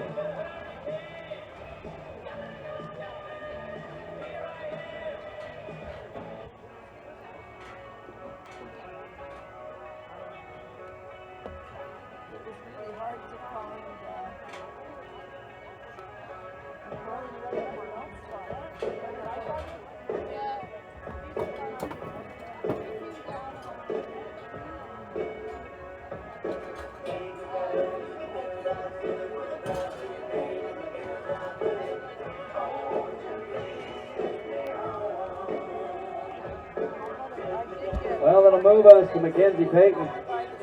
Going to Monte Creek. Comes to us as the number 9 position. A little over $1,158 and a chunk of change. Been won so far this year. Now she comes from a whole family of ropers. They're going to play host to the BCTRC finals. So the Team Roping Championship finals for the BC area is going to happen down at their place in the latter part of September. The Cowgirl's got every bit of the right parts to grab some pay window money, as she's done so this year. And as we look at it, going to have to accelerate a little faster than a 4 and 8. Oh. Now her loop would come down, as we're going to take a look back at the loop if we can, as it is going to be in no time. Now the deal is you got to get that loop all the way over the head, and if it hangs on, it is catch is as catch can from that point, but it must be a head catch of some sort. Now as we go to looking back at that film, if Eagle Vision video, if you got it for me, I just want to take a look at that loop if we can. Now this Cowgirl is going to come out. Now this is where it gets interesting. The loop is going to deliver out of her hand. And it's a little tough to see, but you see that front leg would actually grab the tip of that loop coming down, and that's what would grab hold. And that is going to pull that 8 down. That is going to bring her to a no time and a tough go situation for her. Eagle Vision, we thank you so much for giving us that little extra inside scoop and inside look. As we get the barrier tight, it is going to move us to Denise Swampy. A 5-time qualifier to the INFR, the Indian National Finals. She's been a superstar 14 times to the BCRA Finals, and she comes as a gunslinging, pack pistol outlaw that is coming to play spoiler to the rest of the field. With her kind of talent behind her, she can put some kind of pressure on. As a 4 and 8 sits at the top, we're going to see if this cowgirl can outdo the rest. She's been deep into the twos before. And as Denise Swampy, fans, this is a tried and true champion before you. And I call upon you many times in a night, but we need to do so in a big way because this cowgirl means business every time she comes to town.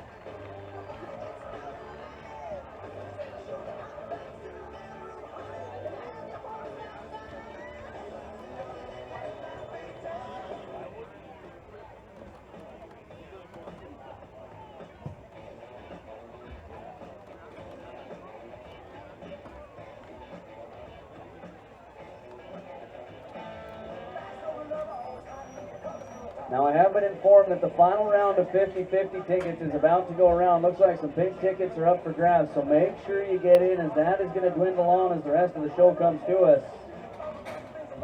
Here we go, Brady McNulty. Oh. It's okay, fans. We can put those hands back together. I know you're going to work them hard tonight. Now, Brady McNulty, as we're going to get a look at where things would go here, she's had some great starts. The loops have been looking good, and as she releases, you notice it isn't anything wrong with the delivery. It's just going to be the way that that loop is going to lay down on that tap. And no time she finds as it goes here tonight.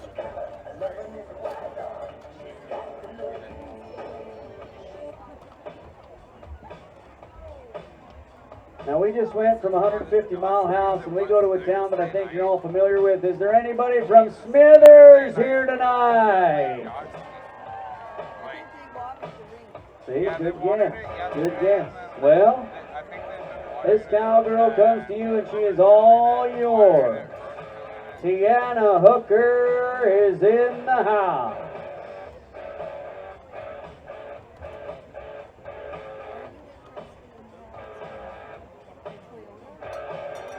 Now, Tiana comes as a local entrant. Yes and no, but I don't have and as she comes to us as one of the members of the great team here, he goes to find a loop that's going to work. Well, Uncle Tottingham was... And the tough part is, Smithers, another no time is found, but we can't get shy on the handiwork out below because we need to send it out to her as she battles it out for you. It can be tough in front of a hometown crowd.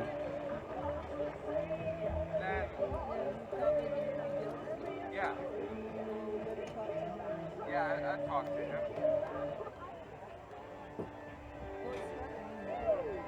Yeah, and it turned over. Yeah, we got it turned over last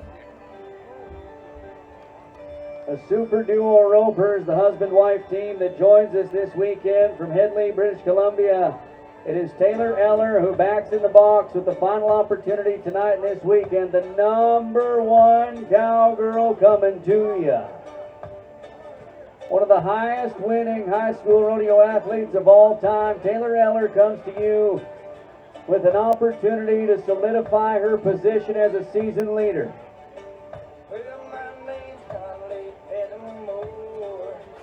Now she comes with many championships behind her.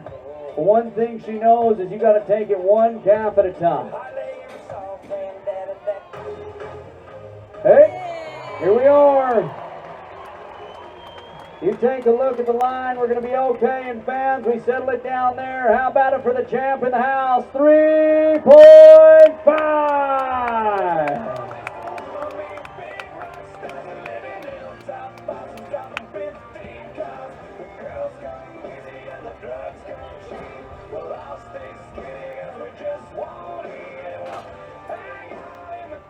$3.5, and a big thank you to the Fire Steel Contracting, Fred Stewart Roofing, and the Smokescreen Graphics for bringing it to us. Taylor Eller, picture perfect.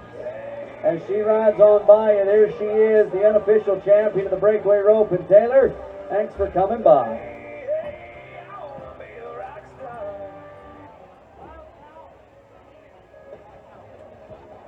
Well, Wild Cow Milkers, your time has come. If you're not down here to Wild Cow Milk, I suggest you get down here to do so.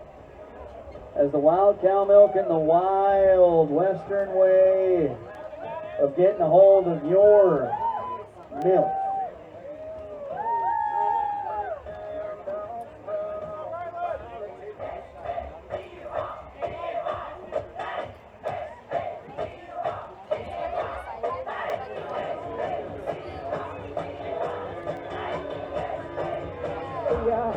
How fitting is that song, eh?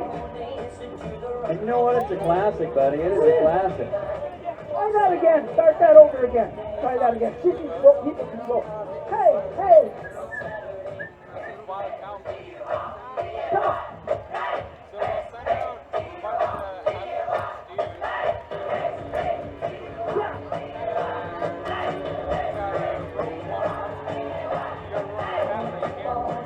Oh, look at here we go, guys.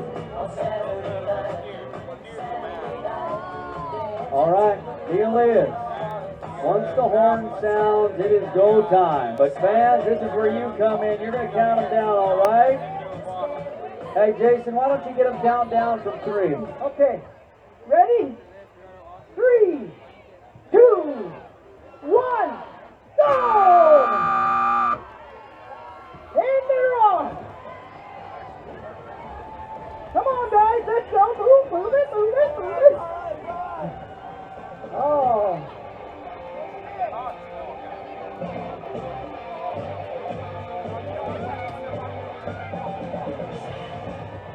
We got a hold of one. We got a hold of one. We got a hold of 2. Oh, boy.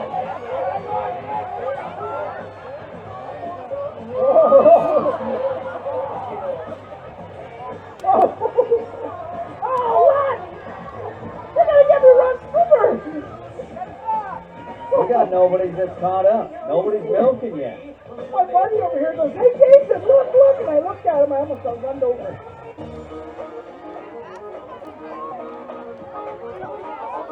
Come on. Get in there, guys. Go, go, go.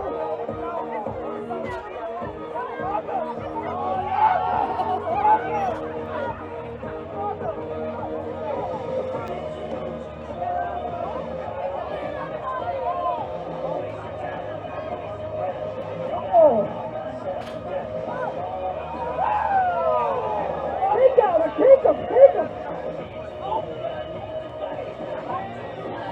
We got one team trying to bear down. Oh, look at Oh, me go. boy. Here he goes. Oh, boy. This is where the struggle comes in.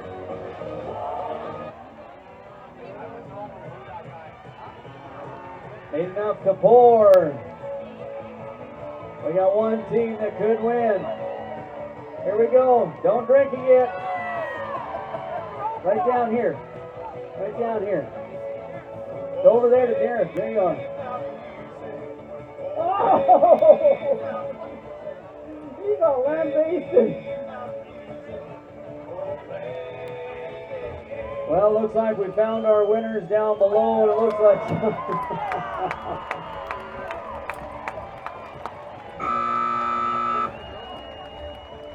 oh, nice.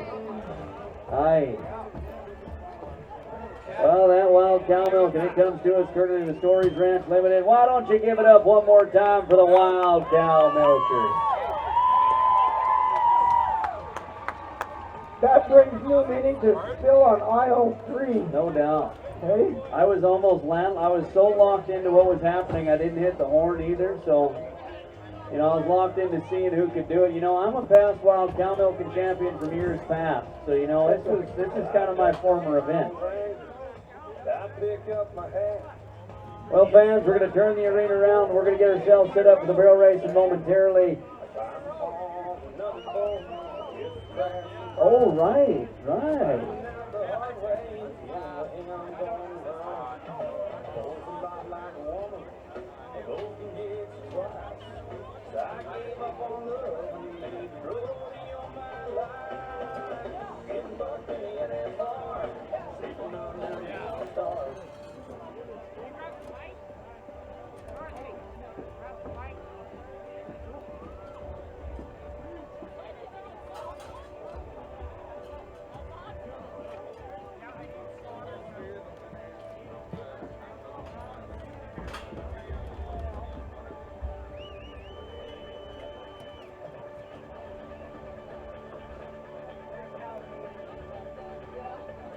So fans, we're going to have a quilt auction coming here momentarily.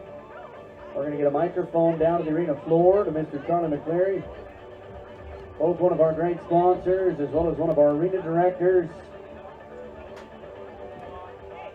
And there's that beautiful quilt once again.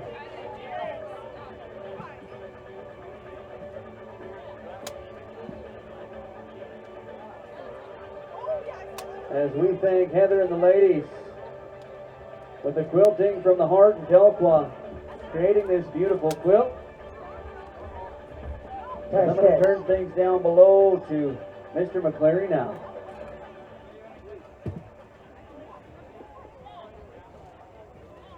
All right.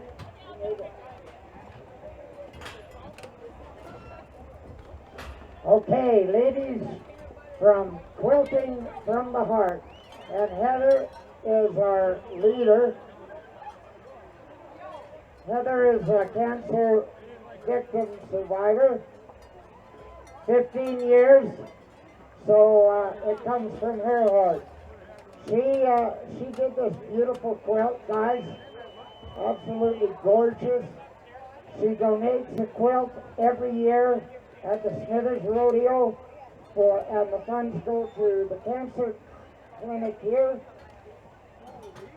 directly to the people of Smithers.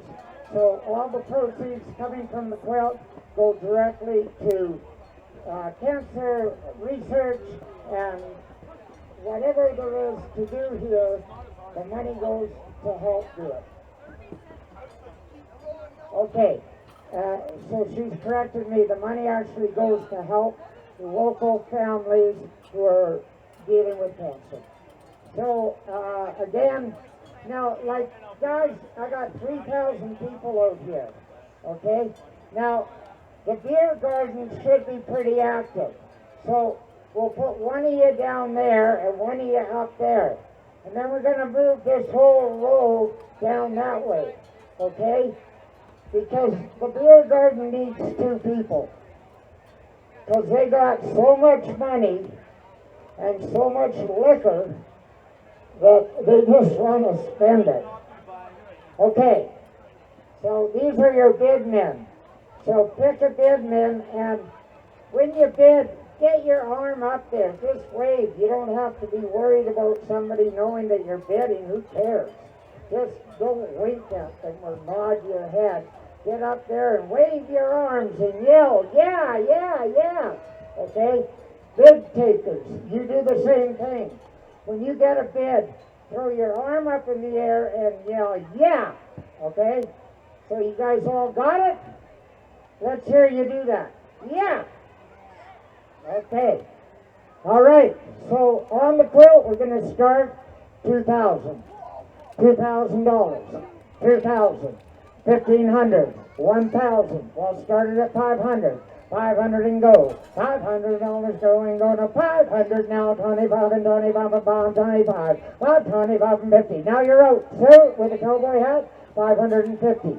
Now 600. Now 650. 650 now and 50 now and out of it. 50 now and 700. 700 now and $700 in of it is 700. $700 now and in of it is 700. $700 now and 650. Well, 75. 600, 75 and 75 and 600, 75. 600 now and 75 and 75 and 675. 600 now and 75. I'm calling the bid down here at 650. 675. Now 700.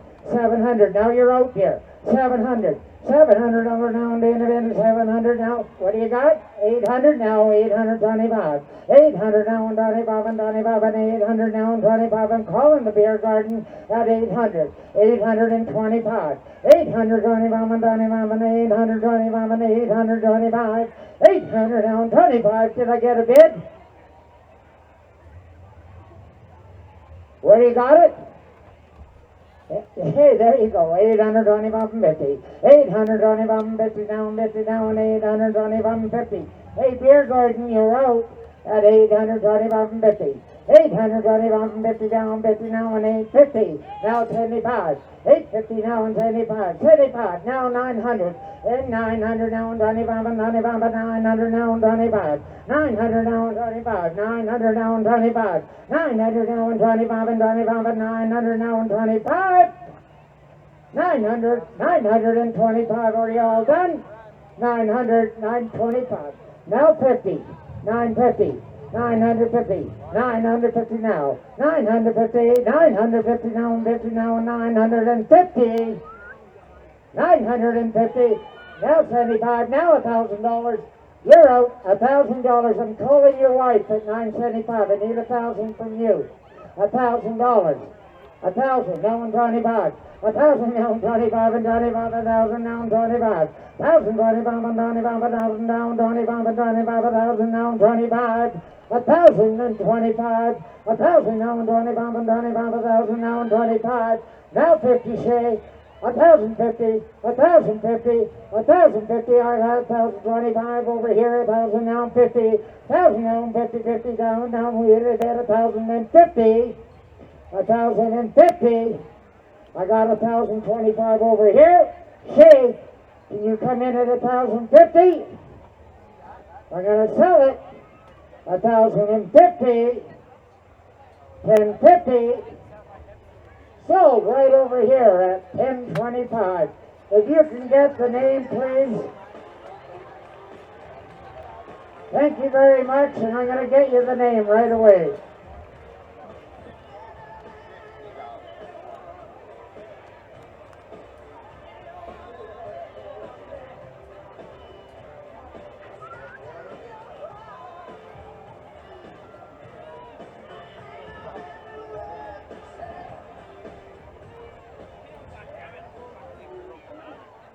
Jacqueline Groot!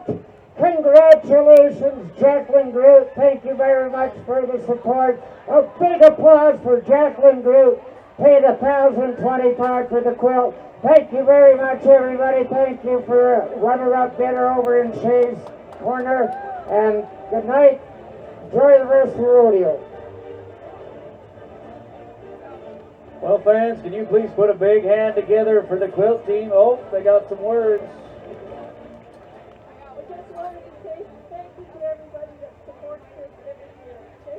Gonna hold it close to your mouth. There you go. There. I just wanted to say thank you to everyone for supporting the quilt auction every year. The funds are really needed and greatly appreciated. So thank you again. Have fun. Fans, a huge hand to Heather, the entire team. And how about it for our very own Charlie McClary for that great auction style, 1,050. What an outstanding effort by all of you fans. That's why you are some of the best fans in the entire world.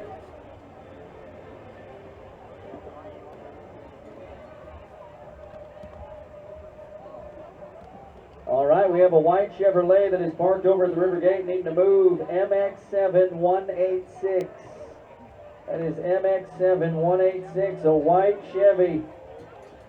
And that is a white Chevy pickup. So if you can please move your vehicle, if that happens to be you, don't worry. There'll be some rodeo left for you once you move it on out of here.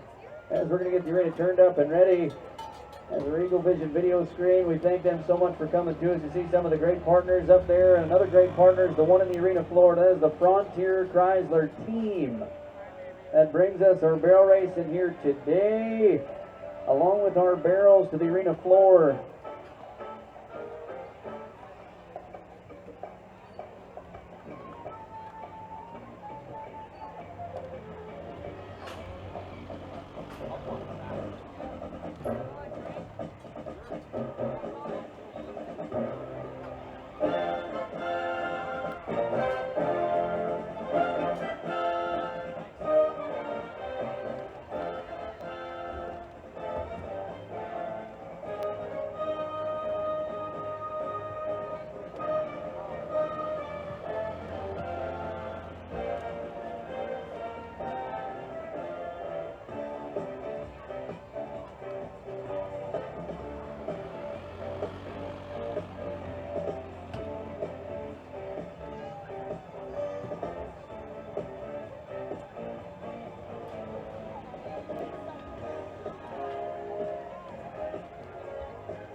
Jacqueline Group, we've been informed by the office you can come collect that beautiful quilt up here at the rodeo office. You can come settle up with the team, and we thank you once again for the great support of the great cause. As tonight is our Tough Enough to Wear Pink, as you can see pink amongst the crowd, and I apologize, I wore black tonight. I did not, think of the memo, but fans, we thank all of you that support, as I know that is the disease that has probably touched every one of us in one way or another, and it is an unfortunate situation, but for those that put all those efforts forward to try and make it a little easier on the families, we thank them so much for all of that. As we test those timer eyes, we're going to walk back on through. We're good. What that means, it is going to be barrel racing time momentarily, and fans, we got to check in with you. Now, I know you've been cheering lots. It's been kind of dusty. Fans, you ready for the second half of rodeo? So we like to hear. Now, the barrel racing did have some runs happen earlier on in the performance. And that'll be our slack performance early this morning in the wee hours. We get fired up. As it'd be Kyla Chrissa with a 15.788 with the lead time coming in. Now the ladies that come to you are going to be running in sections of 5. And we're going to roll 5 right through the arena into our juniors. And once we get our officials set, we do welcome our officials to the arena here tonight. Our judges taking care of the adjudications, Mr. Bernie Ribbett over at the gate, Mr. Grayson Winters down below. We thank them so much for the tireless efforts they put forward to ensure that everybody battles it out fairly, safely, and of course on the right side of the law of rodeo.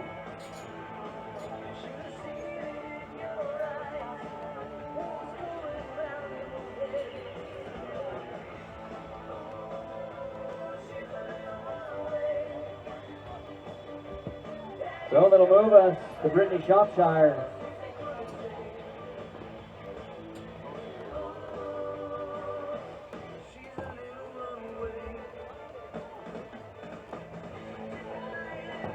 All right, Brittany Shropshire coming to you from Kispiox. Going to go ramping and turning on the clover leaf.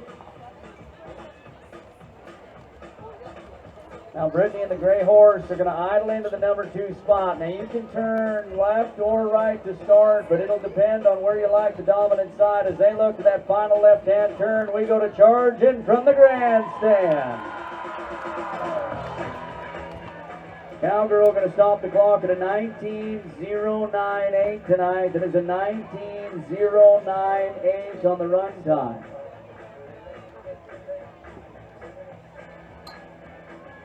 That's going to move us over to Savinaw, British Columbia, to the Cowgirl coming to us in the 24th position. Now she's a little ways outside to make up the ground to find the finals, but little pressure she can put on the rest of the field as Jolene Downey comes to us. We are chasing a 15.788 on the run time. Jolene Downey, that is 2 more times called, 3 times the charm. That is going to be not here tonight. That'll move us to Shailene Tucker.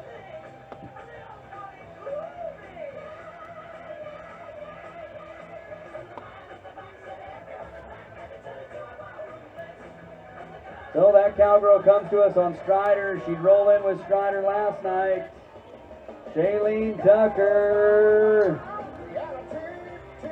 Been a qualifier in years gone by, and as she rolls to the final barrel, fans, it's your turn to cheer and get her going home. 15.967. 15.967. Going to put her inside of the top 5 unofficially as it goes right now.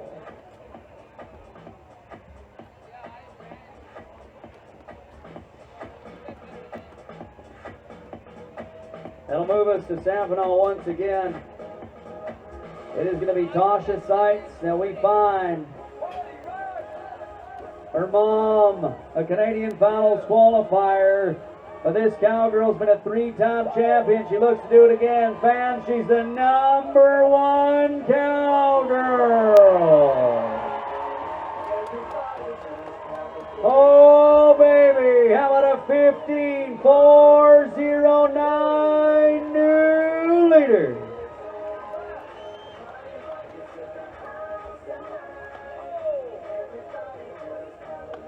Champ is in the house as we've reset the entire positioning. She jumps in the driver's seat as we move to Kristen Bell. Now this cowgirl has had an excellent weekend as it's gone, both with the BCRA Rodeo and the Thrills and Spills on Thursday night. And as she comes into the arena, she joins us, and it is in the 5th position that she has held this season. As she wraps that first turn, we're going to see if she can move around too to put a little more pressure. Oh! Fans, that is going to be 5 seconds in penalties. Would you please give Kristen Bell a little love tonight? Saturday's not going to be her night. It should be a 16-108 and 5 to go 21-108. Oh, and I was trying to avoid talking about it, and I didn't want to leave you short-sighted, but every one of those barrels in the arena is worth 5 seconds in penalties, as we just found out if it finds the arena floor. That means a total of 15 seconds in penalties lays before each cowgirl in the arena. Now that should move us over to Riley Byer, as we're going to go to Vanderhoof, British Columbia next.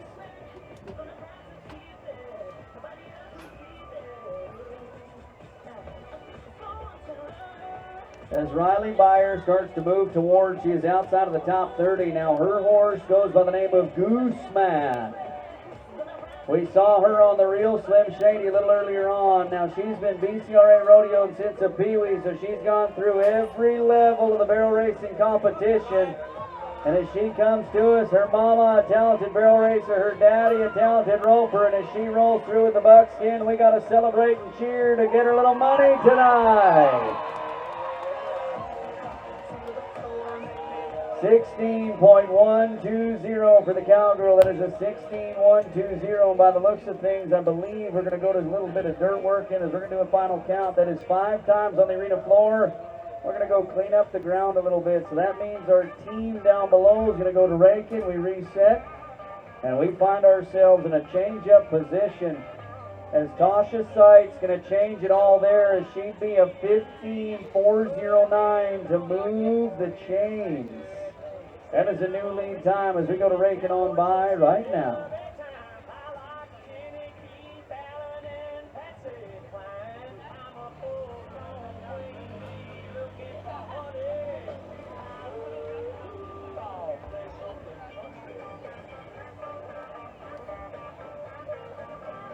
Woo-hoo.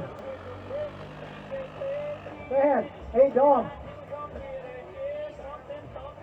Hey. I'm way over here at the beer garden. Oh, you're back in the beer garden, yeah. Listen to this. I'm listening. That is like a bumblebee nest. They're just buzzing. Listen to them. Can you folks over there hear this? Can you hear this? I know. It is a packed house. It is a very, very packed house. I can hardly hear you. That's how loud they are over here talking. Well, I believe it. I mean, that's good, though. That is Hey, good. do you think I can quiet them for 1 second? We're going to try. Okay, let's watch. Let's try. Hey, beer garden, look at me for a second. Okay, look at me. Oh, hey. No, quiet. Yeah, I don't think it's working, partner. No, that didn't work at all, did it? I don't think it's working. Tell you what, let's make a little noise as we go back to the next set of barrel racers. We are going to need all the effort to try and elevate the game a little more. 15.409 stands in the top position as we come to Smithers, British Columbia, with the next cowgirl up, as we're going to find Deanna Hooker with her opportunity here tonight. Now, she'd be one of our breakaway ropers as well, and her night of the breakaway rope would be a little bit of tough positioning. But the tough times don't last, the tough people do. Smithers, she's yours. We go to ramping and turning on 1. Here we ride into 2, out of the pocket. Quick little shift change. Whoop, grab a new lead, and we go. All right, Smithers, bring it on down. Going to be 16.594 for the cowgirls, 16.594. And Smithers, she may not be a winner tonight, but she's a winner and she's all yours. Why don't you give her a little more? Hey!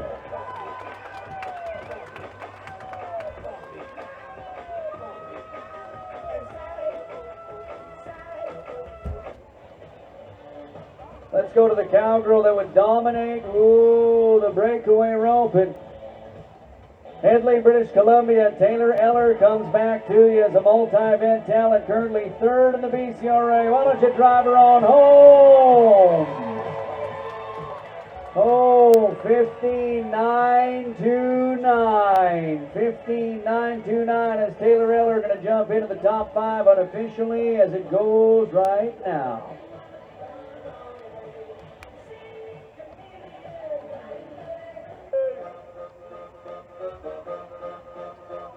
So that'll move us down to Tori Long. We're going to Houston. Houston, she's all yours. Smithers, this is about as hometown as she'll get on a Saturday night. Let's do it, baby. Let's do it. All right. Tori Long with a final wrap, throwing a bow on it. Get her home. Let's go. 17.024 for the Cowgirls. 17.024.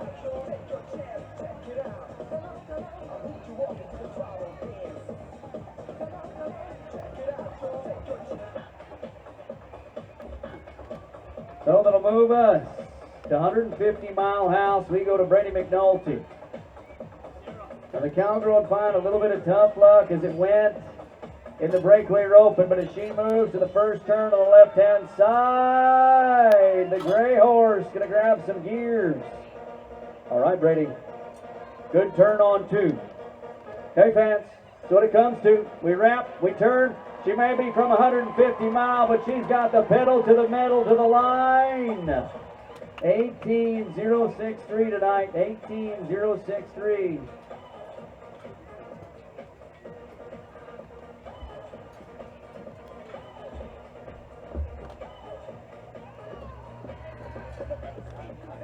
Well, that'll move us to the veteran Cowgirls. We're going to go to Judy Hyde. We're going to Prince George, British Columbia. 2019, her horse Twiggy, the one she rolls in on, would be the horse of the year of the BCRA. The veteran Cowgirls had many mounts beneath her, many titles on the equine side, but don't let the pilot fool you. She's one of the best in the business. How about a 15.777? Yes, ma'am. Well, that'll move us on to the rake as we go to clean up the ground once again. We let the ground crew work. Now, we've seen a lot of shifting and changing as it's gone.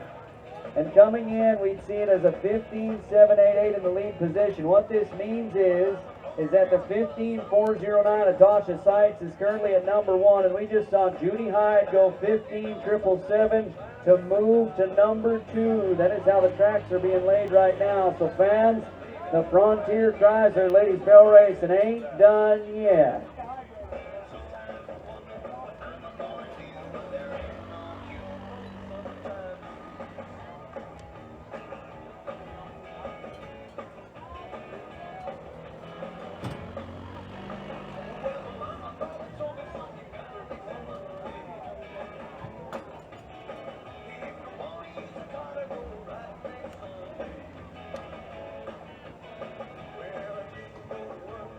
If you're the owner of a silver Prius, JV999M, that is a silver Prius over at the Rivergate, you're blocking a whole pile of trucks.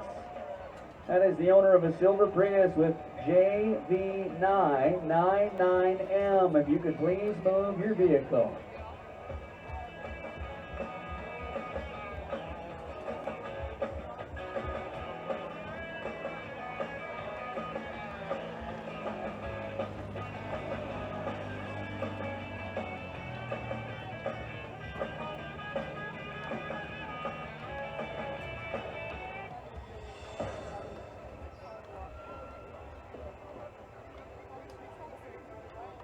So that'll move us to the final 2 ladies barrel racers of the weekend. Going to be Lila McKenzie coming to us first. Now, because we're 5 on the ground with the BCRA rules, we'll roll right into the juniors to follow. Now, we saw the tracks laid with Tasha Seitz. That is still the lead time coming in, but Lila McKenzie comes to you.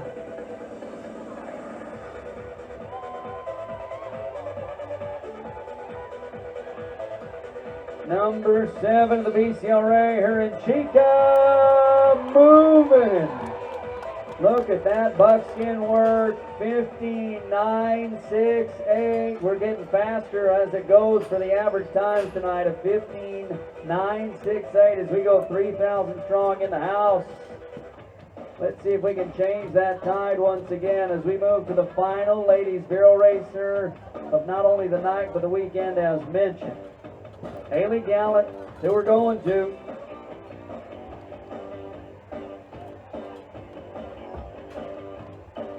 Haley Gallant, who we're looking for.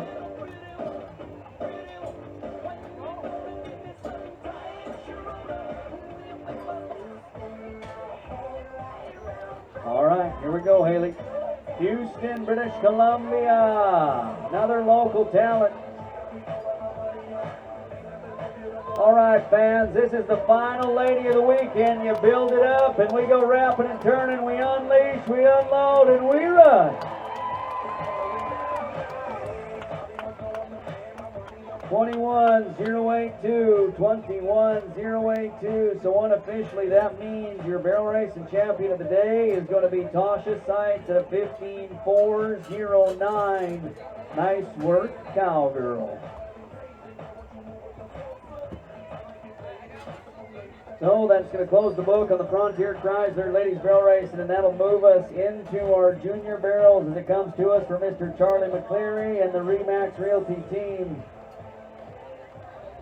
As we move to our first junior, we're going to find Ella Stevenson. Ella Stevenson, 3 times we call her the cowgirl, not in the house tonight, but that's okay. Let's go to firing with Kaya Anderson. Now they're chasing Claire Mickelson, who'd be a 16.223 in the slack performance, so we're going to see if Kaya can undo it and move a little something north. She's only $74.31 away from the finals. Fans, can you give a little bit of octane boost around the corner?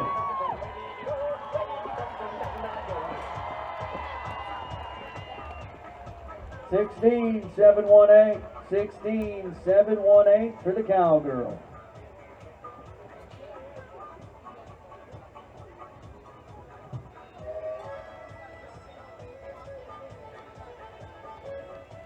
So that'll move us down to Caitlin Lulawa, Williams Lake. We're going to go to currently the number 5 position she holds coming in. The horse she's going to utilize tonight going to be Mojo.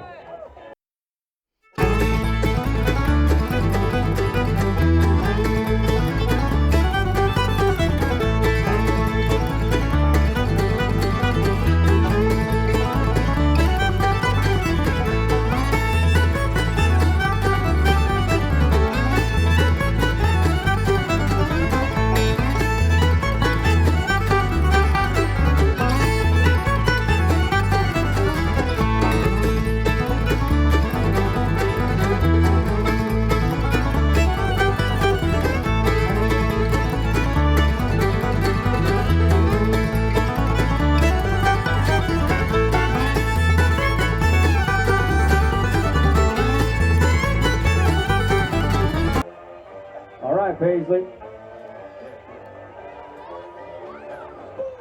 Coming from a very talented rodeo family. Her dad, the pickup man. We just saw her mama on the barrel racing, but Paisley's looking to put her page in the history books as she goes to writing it here in Smithers. It's on the final turn where we come alive and we go to work. As Paisley going to be an 18.646 on the run time. That is an 18.646.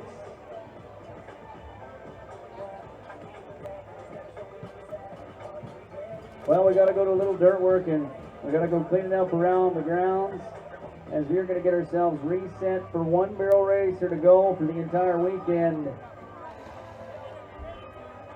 So as it goes in the Charlie McCleary Remax Realty Junior Barrel Racing, it is still Claire Mickelson hanging in the lead position at a 16.223. That is the time they are chasing. That is the time we are trying to beat. As we're going to find the final cowgirl in our juniors in just a moment. Hey, buddy. Hey, yeah. I got a player from England professional soccer player right here. You have a professional soccer player with you. He's Come on. Look at, hold on a minute. Okay. Eagle Vision, I told them to get me a soft camera, and they said I look like Jabba the Hutt. There you go. Hey, you know what, Eagle Vision? What's that? I can play for keeps too. Okay, so let's go back to your soccer player. Let's Okay, go he back needs to to your stand up soccer and player. go all the way from it. Oh, here he is. How about a professional soccer player? All the way from England. That's true. Nice. I Nice. Well, like welcome to Canada. We appreciate you coming and joining us. Yes, sir. As our Eagle Vision team still thinks they're funny. That one stings a little bit, and I know they can hear me in the back, but I'm going to let it go. Just for a minute. I'm taking my 10-second deep breath. You guys got anybody else? Any other lookalikes that we got kicking around?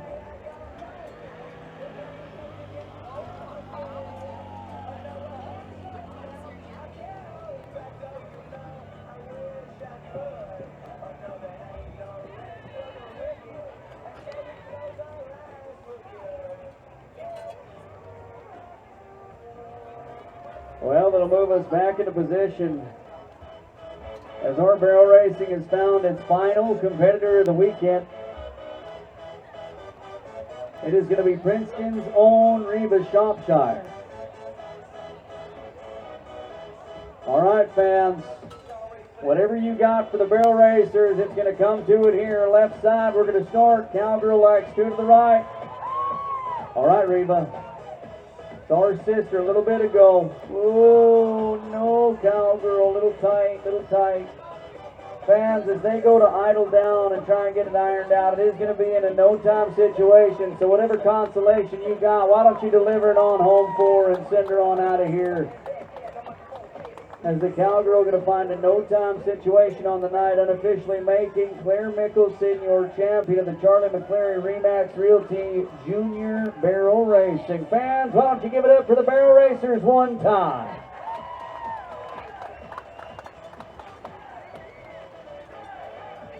So while we're knocking this Rena down from the barrel, Yeah. could you play us some Caroline? Oh, you want some sing-alongs, eh? Yeah. Okay.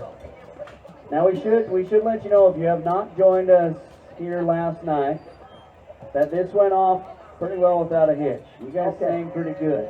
You think we can beat him last night? I think so. Let's do it right here. Yep. Reaching out, Put your heart into it. touching me, touching you.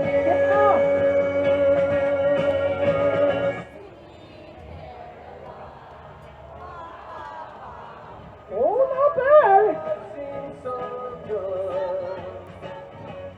So good. So good.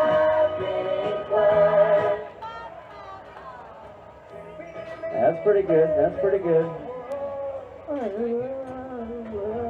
want to try this one. Okay. I think they have it in them. You ready for this? The hair on the back of my neck always tingles just a little bit with this song. Smithers, we can do something special here.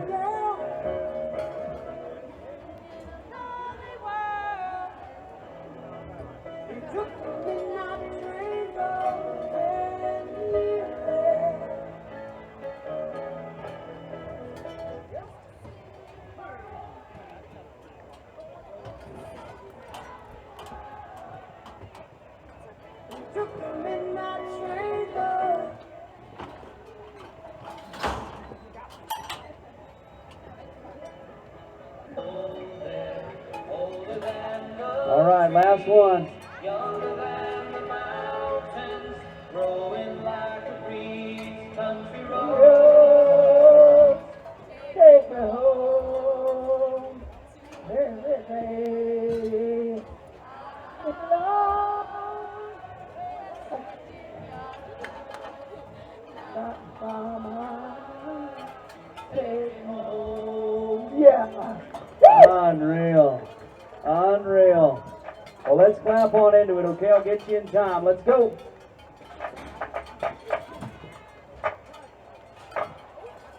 Oh, the Cowboys already ready to rock and roll, fans. We find it no time, but you know what? As you're clapping those hands together, can you do so for the first kid up? Is Tanner Loring going to find it no time? Is great effort, Tanner. Great effort as we move on into it.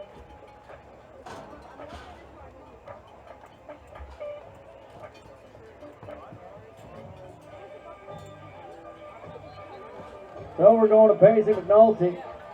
Our breakaway ropers on the junior side ready for us. Huber Farm Equipment bringing it to us. Cale Mickelson in the lead so far, coming in from that slack performance at a 2-5. Jason, how great is our crowd, eh? They just send shivers down a person's back. Right? Unreal. Well, it goes in. All right, Paisley. Whoa. Fans, it has been tough luck, but these junior breakaway ropers are going through the building blocks and finding the grassroots format of the roping world. So as we celebrate tonight, we do so in consolation once again, but don't fool yourselves. These competitors are going to be fierce in the years to come.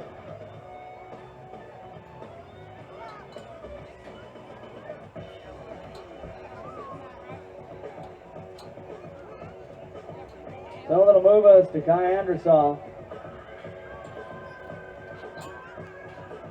Richards.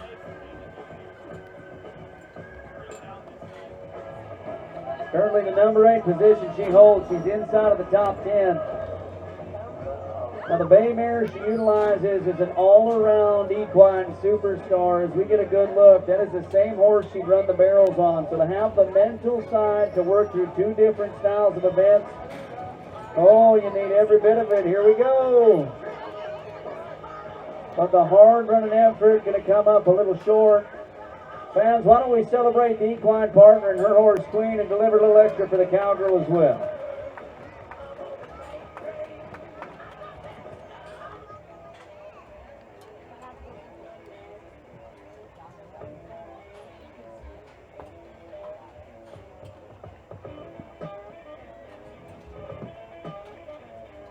So they'll move us to Princeton. Going to be going to Reva Shropshire. Now this is the cowgirl who's looking for a little redemption tonight, as we would see her break the pattern in the junior barrel racing to get it all wrapped up. So tonight, as she comes to the roping, she's going to shake everything off that has just transpired. And as she gets settled in down at our time event end, that comes to us courtesy of the Wolf Ridge Contracting Limited team along with Thompson Creek Cattle Corp. Reva Shropshire is just going to get her horse set up and get positioned on a ready to rock and roll basis. Now to the hit. Get the loop out, cowgirl. Ooh, going to blow a little far side of it. Tough night for the cowgirl, but a tough kid she is. She'll hit the practice pen and rebuild and regroup as she looks on to next season.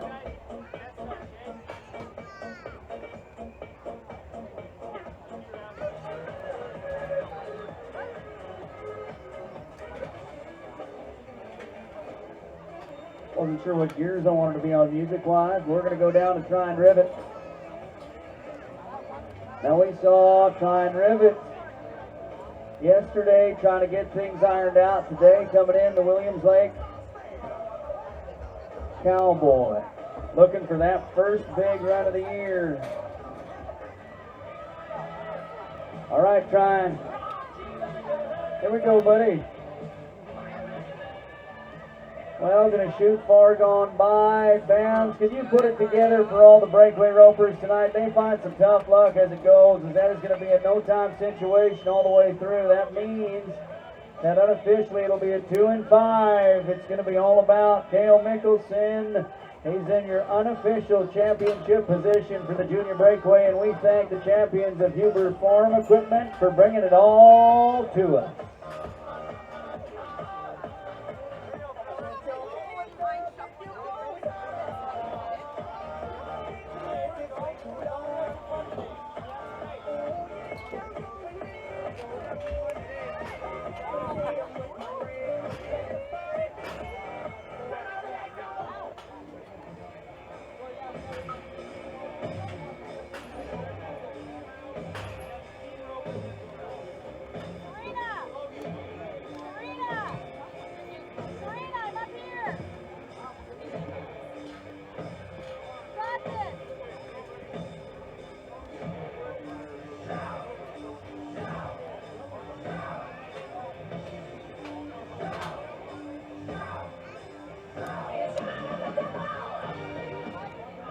is going to be mini bull riding time.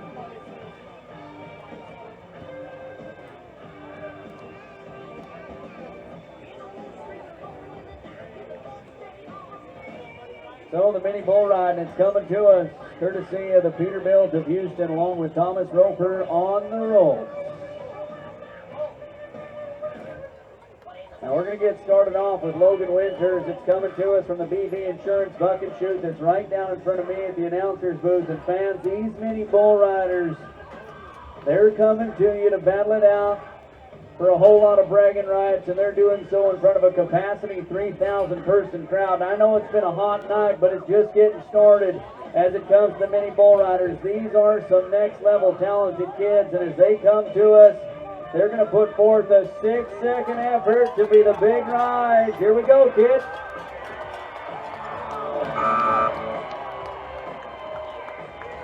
Fans, you can make him feel like a superstar. He just rode one.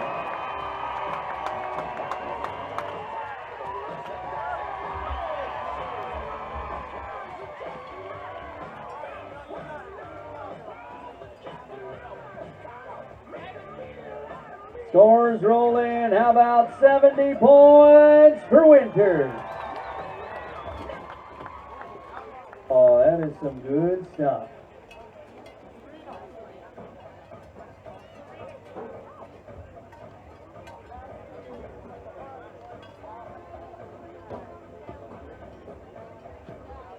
Well, we're going to move one down.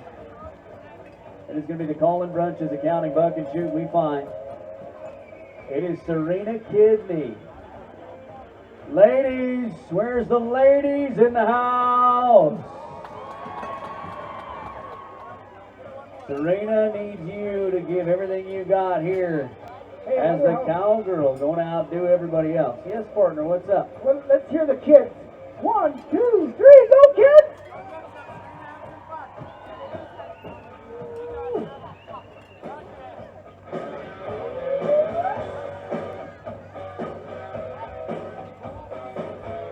Timeless classic on the tune, eh?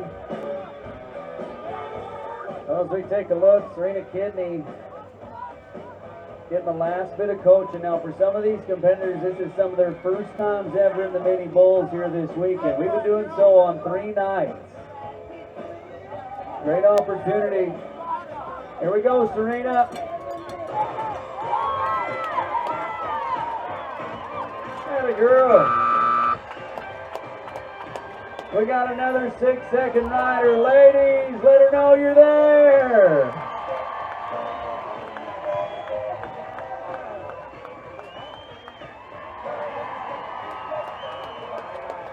I think my favorite part was watching our bullfighters push that little bucker on out of here. You know, these are the perfect specimens to work with. We thank the C Plus Rodeo team for bringing us a great bucking stock from the littles all the way to the bigs. Scores have come in, and fans, hey, we're a little better than we used to be. How about 72 to take the lead?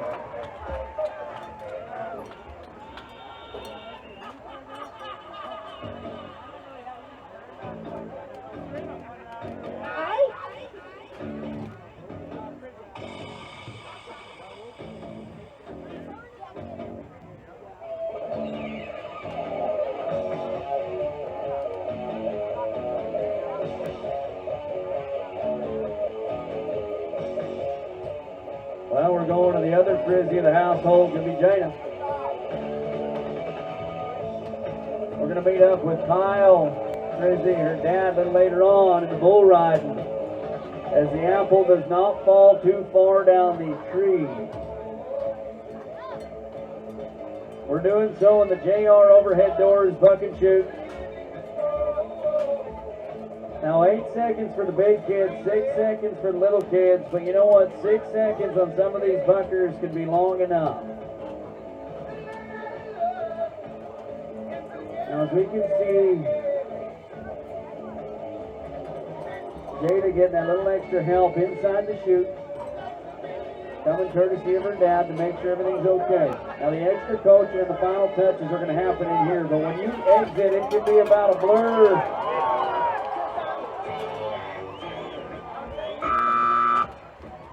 fans, that little Hereford-looking bucker would test her, but she's not fooled. Why don't you celebrate her all the same? Great job, Jada.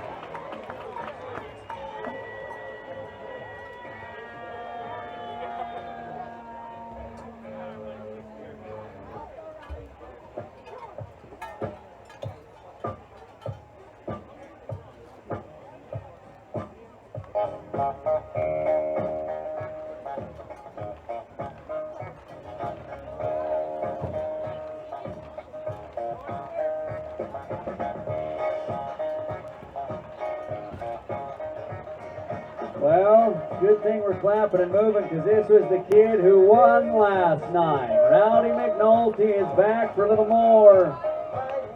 All right, Rowdy, joining us out of the BB Insurance Buck and Shoot. Gonna go do the dance. Now, right now, you got to be better than 72 points score to take away the championship. Like an old vet, Rowdy takes that final wrap, slides up, gets set to go to it.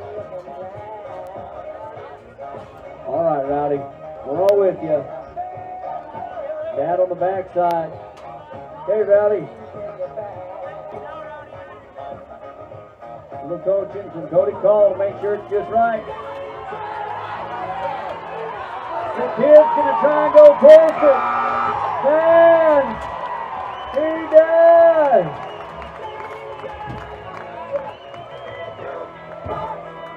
Why don't you celebrate the kid that rides 6 and rides the rank once? That may be the ride of the night, fans. How about 75 points and he grabs the lead?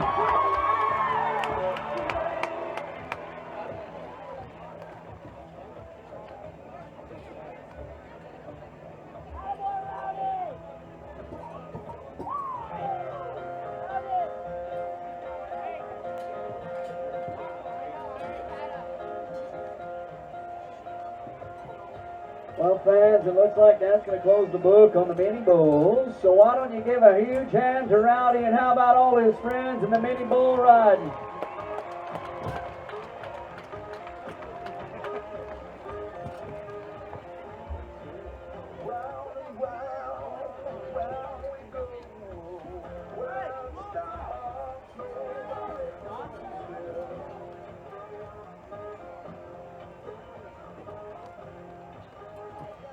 Well, by the looks of things, we're going to be moving to our buckle presentation. Ooh. You take a look at that big high-horned bucking bull. That is about as scary as you're going to get, and the C-Plus Rodeo's been dishing that out for a little better than 4 decades. We send that big puppy through the old Coast Mountain GM gate. Ooh.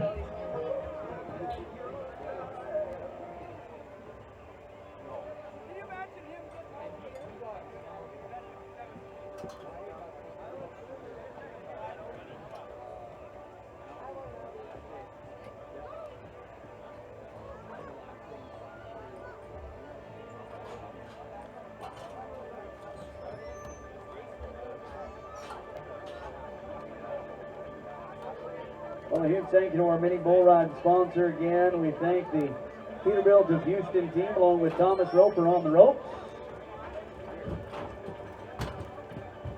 And we're going to do some championship presentations down below.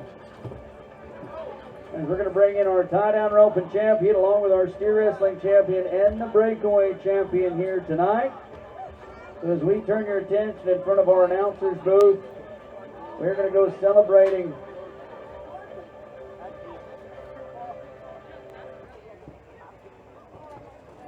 well, as it would go.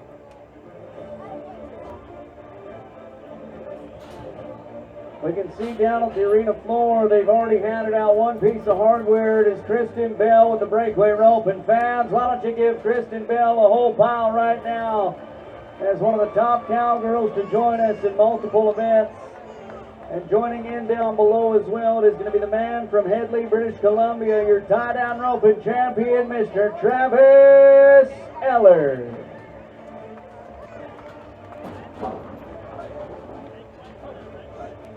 When it comes to the steer wrestling, he'd come to you as number one. He's going to leave as number one. How about it for Cole Churchill? Fans, this hardware would be a hard-fought battle in a night fight situation at the final stop as it goes to the BCRA. Why don't you give it up for your champs one more time?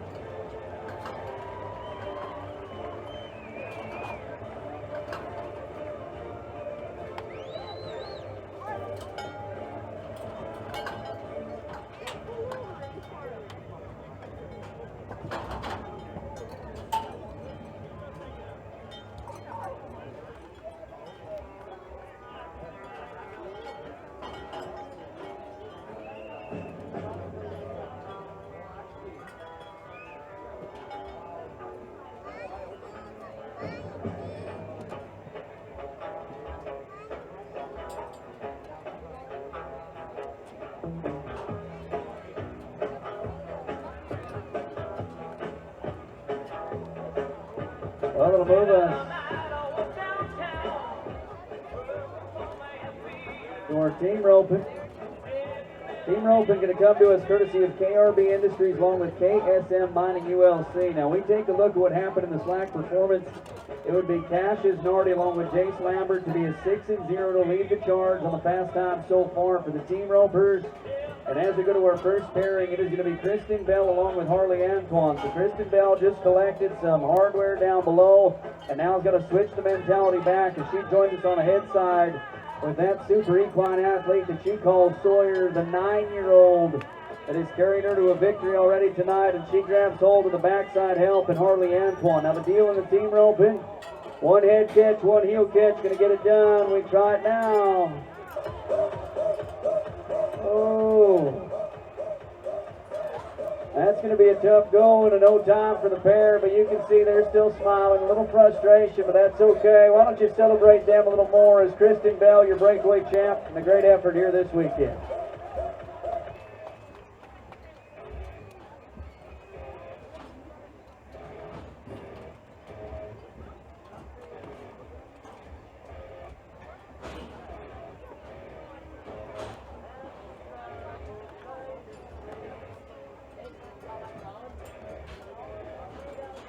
So the team roping as we dial it back a little bit. On the head side, we're looking for a head catch. What the head catch can be is a multitude of things. That is going to be a 2-horn catch. That is going to be a half a head or a full head. It's one of the 3 legal ways you can have a legal head catch. Now once we get that head caught, we're going to turn left. The back side is where the healer comes in, as we're going to see here in a moment. Kai Andersoff's going to try her efforts to assist. Now 2 legs is what we need in the loop. If a single leg is found, it is going to be 5 seconds worth of penalties. The barrier does come back into play, so you must give that proper head start to the livestock. And as it goes in the team roping, 6-0 has been laid down, and the cattle been running great here this week. And another big thank you to C+ Rodeo, the crown jewel, the contractors this side of the rocks, as they bring you some of the best to battle it out on in the entire world. And as we see Kai Andersoff, a little bit of trouble. We know that Brittany's gunfired and ready on the front side. But the heel side, this is the importance of getting that horse squared up, as that is where the haze is going to come in, just like the steer wrestling. The importance of making sure the steer is running in the direction that they want is important. But tonight for Brittany, tonight for Kaya, it ends in a no time.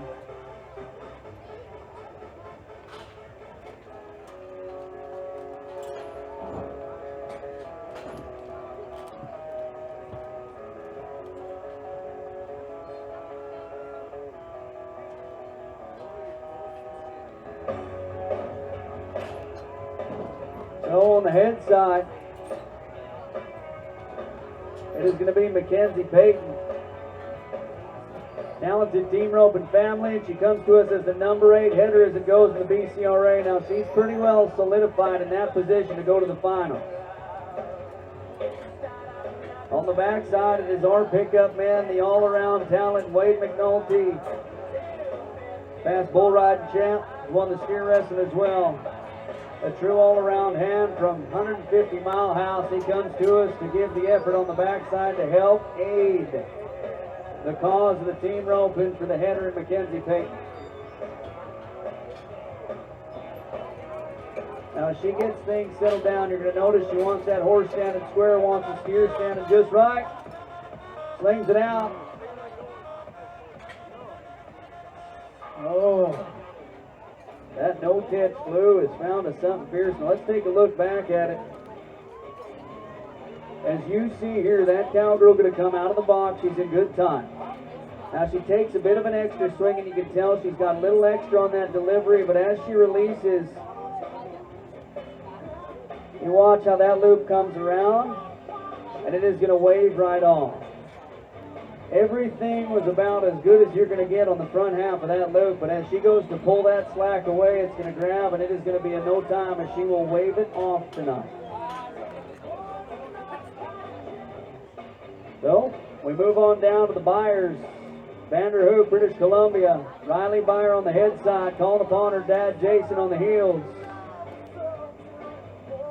Bringing back the Slim Shady. All right, cowgirl. Oh. And the father-daughter pairing. Not going to find it tonight. Another no time is found. We got to change the juju. We got to change something. You take a look back at it here. That cowgirl's just going to have some tough going as that loop would sit right on the center of that steer's head, and that is not where you want to be. It is a whole lot of right horn, left horn. We need. Oh, I'm not sure. Just not sure. No catch flew. May end right here.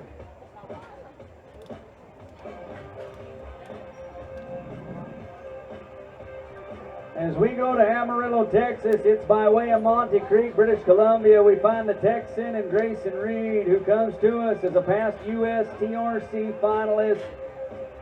And he joins in on the backside help with Mr. Wade McNulty, who we've met a little earlier. All righty, Cowboy says, let's go, let's run them. Loop is tight, loop is on. Wade, come on, Bart, yeah!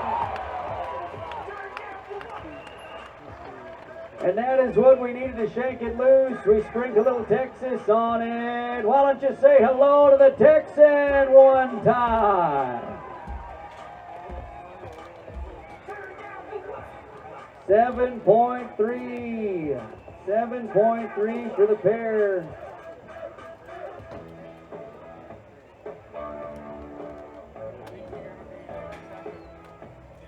That's going to bring us to a little bit of redemption. As we go to Mackenzie Payton, going to pair up with Harley Antoine. Now Grayson Reed happens to be Mackenzie's boyfriend. So if you can't think for a little bit that there's going to be a little competition happening inside of that truck coming down the trail, you better check your pulse. Because now that the tracks have been laid, we're going to see if we can outdo it here.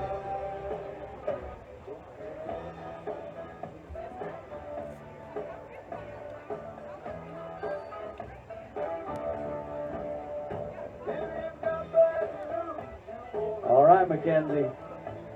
Mackenzie and Harley. Gonna try and turn it around here.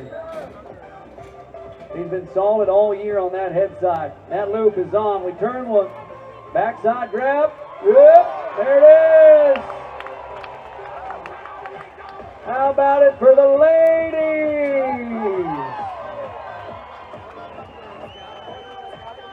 Now they may be a touch slower at 9 and 7, but let's break it down. You see that head loop. She knows she needs to think correctively before the turn. She dallies up, and you watch this. Harley Antoine says, let's go right now on the switch. She grabs 2 to rear back. That'll be, team. That'll be.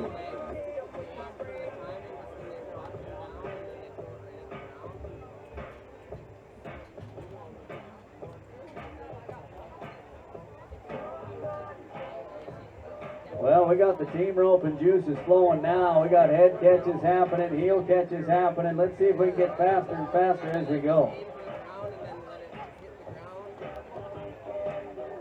So it'll move us to our next pairing up. Should be Lee Groot and Donna Davidson.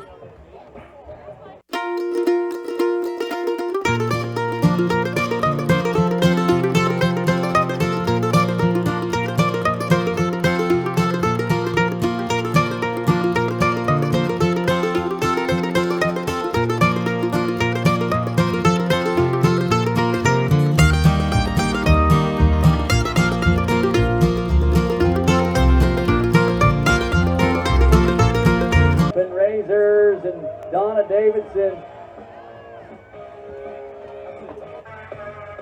All right, Donna. Little help.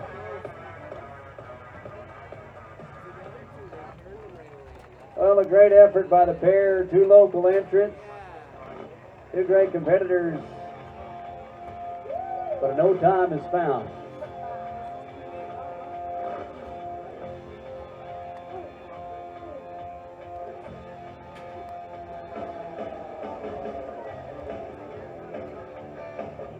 Gonna find Jason Byer on the head side. Bit of a switch end tonight for him, going from the heels over to the head side. The heel side partner we're gonna find out of Vanderhoof is gonna be Riley Olin. Now he comes to us as a two-time finals qualifier. Him and Spur would also pick up the 8.5 as it go in Pinnell for the Gold City Classic. So the pair has found the pay window in this season. It has not been enough to accelerate them inside of the top 25, but they play for a little bit of day money, and as the catches go, and I think on a little bit of a Vegas bet, this pair may be one to watch. And we're going to roll it all up snake eyes in no time as we take a look back at it. We take a look here, we're going to see.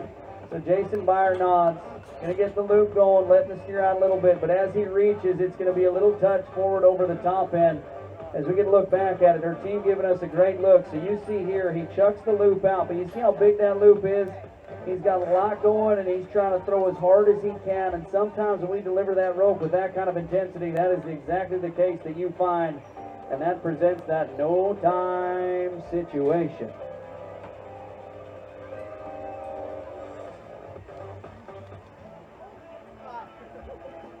Well, going to see a pair of Americans. Head side going to be Grayson Reed. Heel side and Travis Eller. Now Travis would pick up that big tie-down rope and win. Here we go, Trav. Scoop. Yeah, baby. 7.2. 7 and 2 is Grayson Reed going to get 2 down. Travis Eller going to help him out on the backside. Great effort by the team.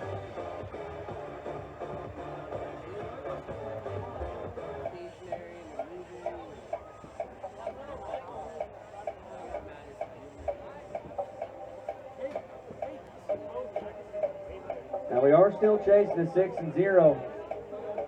That'll move us to Tom and Donna Davidson. And as they come to us from Houston, British Columbia, they come to you as some of the best rope horse breeders in the industry. As a lot of the area's contestants have found their horses from this two right here. So as the pair comes to us, they are local entrants. And we've seen them each year that I've had the opportunity to come here. All right, team. Davidson. Little fishing, Tom. All right, Donna. Your turn on the backside, little redemption. Oh, no. Well, fans, these are two locals, two talented individuals, and two great supporters of the sport. And we thank you for what you give them.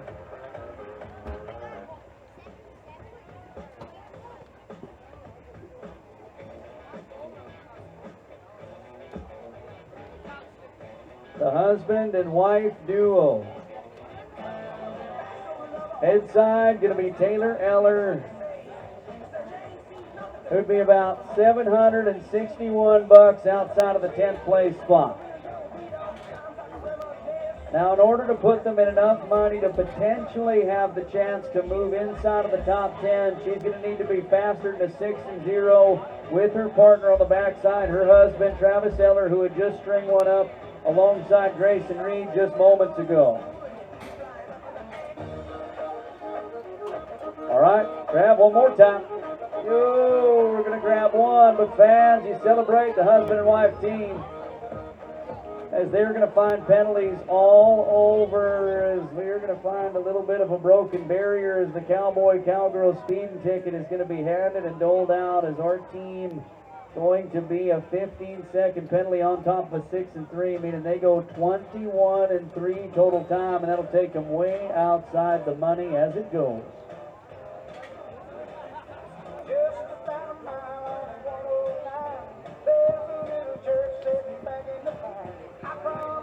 Well, that'll move us to a pair of Rileys. They both join us at a Vanderhoot. Riley Byer on the head side. Riley Olin on the heel. Now our head side with Riley Byer, she comes to you as a 2021 Canadian High School Barrel Racing Champion. She's qualified for the National High School Finals. And Riley Olin on the backside, that is that one that has grabbed a little bit of money out of Quinnell at the Gold City Classic. So we got a pair of talented individuals, but the young guns got their hands full trying to be better than the 6-0. Can they do it? You may be the difference maker they need.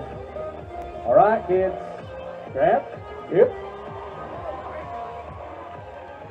Well, we're going to find all sorts of penalties once again. We're going to look back through it as we can see what's transpired here as they're going to be plus 15. So we take a look. Head side a little early, as you can see. Not going to be quite in time.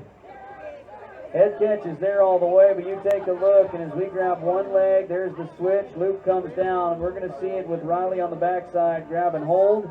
Looks like two, but as it comes tight, it is going to be the one hawk grab.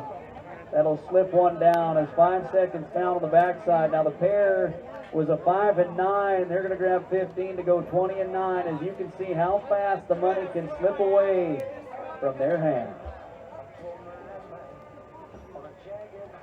So that'll move us to our next pairing up. A few more local talents. Lee Group and David Wernley.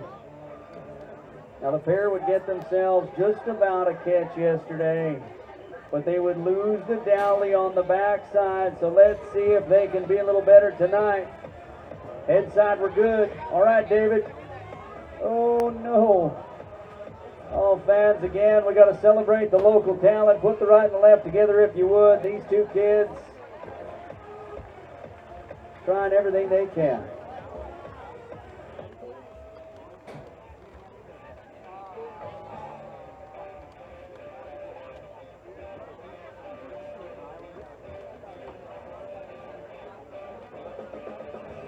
Well, the 6-0 going to be tough to beat. We got two teams left to come.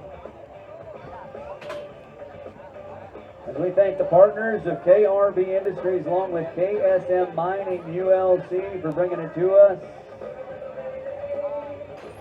As we look at the head side, going to be Brittany Shropshire, Kispiox Cowgirl. Grabbing the aid of the past bareback champ and Kiefer Larson of Hazelton, British Columbia.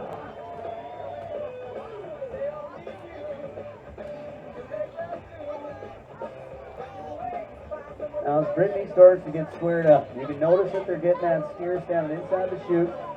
They're getting that neck rope on. Now the mechanism of the automatic barrier system is going to have a release the second that that animal has gone far enough ahead. So as they go to see if they can release the pin in time, we notice our team's trying to make it okay and get it ready. So our official down below, and Grayson Reed has got it set up just about. And then what happens is you need that animal standing up square inside the chute before you release. You don't want that steer to have a stutter step, because that's what can get you out of time, and that's how you can really have an intentional barrier break. So as we take a look, Brittany Shropshire of Kispiox and the local talent in the bareback riding now, team rope and Kiefer Larson going to try and outdo the field here as they make sure the final preparations are ready to go. All right, Britt.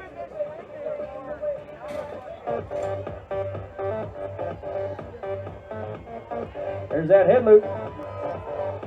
We're turning and dallying. All right, Kiefer. He's grabbed money out of here before. Can he do it again? Hey! Oh, as he goes to stirring that pot of gumbo, he's going to lose the Dowley. Fans, don't let him get out of here with that little Saturday Night Love. Hey!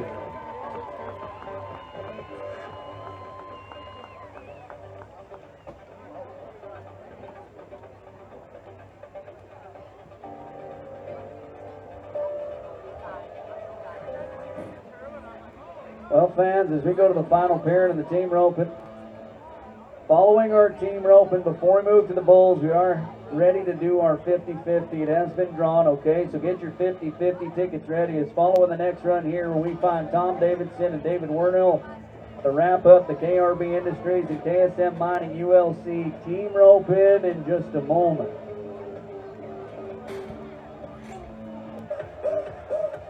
All right, Tom.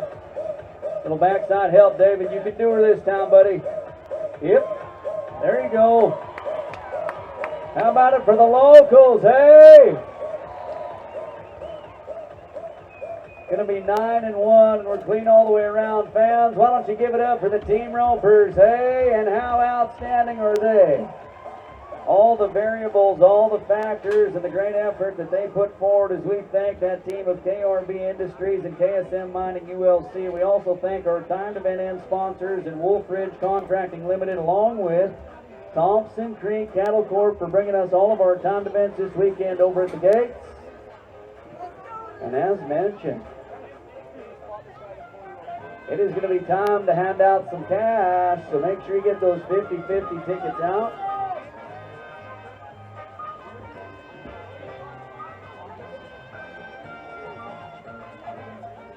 Well, as you take a look at that leaderboard, before we hand out the cash, it's Grayson Reed, Travis Eller out of the performance that are going to be the top time, but it would be the 6-0 from the slack performance that would be the top time to take the day money as we go to handing out some money with the 50-50s. Okay, so we started off with a pink ticket, as it is tough enough to wear pink tonight. Winning ticket on the pink side is 408945. That is 408945. Our Eagle Vision video team is going to put it up there. You see the numbers. The orange ticket going to be 984395. Then the green ticket 858854. Then we also see our pink ticket going to be 409804. And then the blue ticket, 827224. So once again, 827224, the blue ticket, pink ticket, 409804. Our green ticket going to be 858854. Orange ticket, 984395. And then the pink ticket, once again, 408945. That is how it is shaken down. And fans, you know what time it is. You know what time it is. All right, people. Got any bull right fans tonight? 1, 2, 3. That's pretty lackluster. Fans, are you ready to do some bull riding tonight?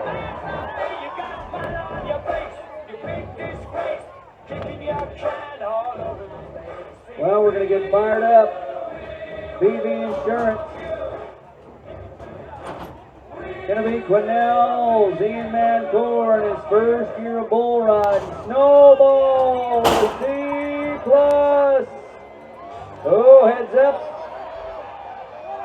You want to talk about mean. Heads up along the fence as this bull they call the Snowball means business every time he comes to the arena. He ain't scared of a whole lot. You see Grayson Reed along with Wade McNulty going to go to escorting that big four-legged powerhouse out of here. And you know what the funny part is? That's considered a compact bucker in the C+ string.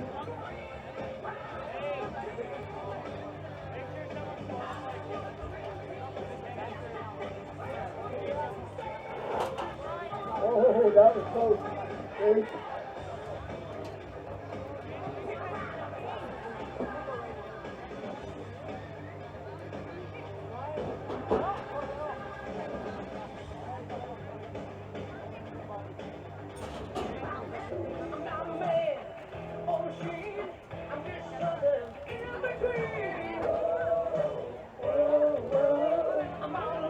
Colin Brunch's accountant brings us the buck shoot. As we move over to Duncan Ryan. First year in the BCRA. Looking for his first ride of the year. Now he comes back from a bronc riding line of the lineage as his grandfather through the 60s and 70s would be a bronc rider. Now he's going to match up on Levan Stevens.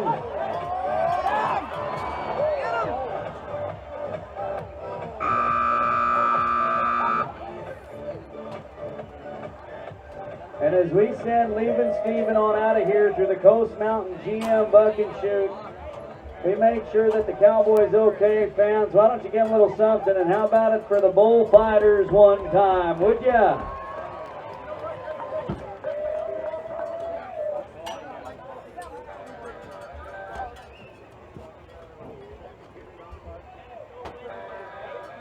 How about we meet the 14-1-4 Bullfighters, the bad to the bone trio that is keeping the Cowboys safe. Joining us, it is Mr. Cordell Pinchbeck and the young hand in Austin Byers. And how about it for the veteran, Mr. Ryan Jasper. These are the 14-1-4 Bullfighters. 14-1-4 contracting story bringing us our Bullfighters, and we thank them so much for it as we bring you some of the best in the absolute business. Second year in the bull riding. Around rodeo his entire life, but no ride yet recorded. Can he do it? Woo. Fans, that cowboy with the green shirt, he goes by the name of Kenneth Dugan, and he may have been bucked down 2 days in a row, but we can't let him get out of here without a little try from the grandstand as he's bringing it every time.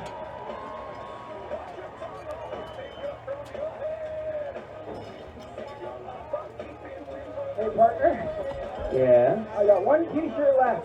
You got one t-shirt? Yeah. Well, it better go out to the loudest fan of the night.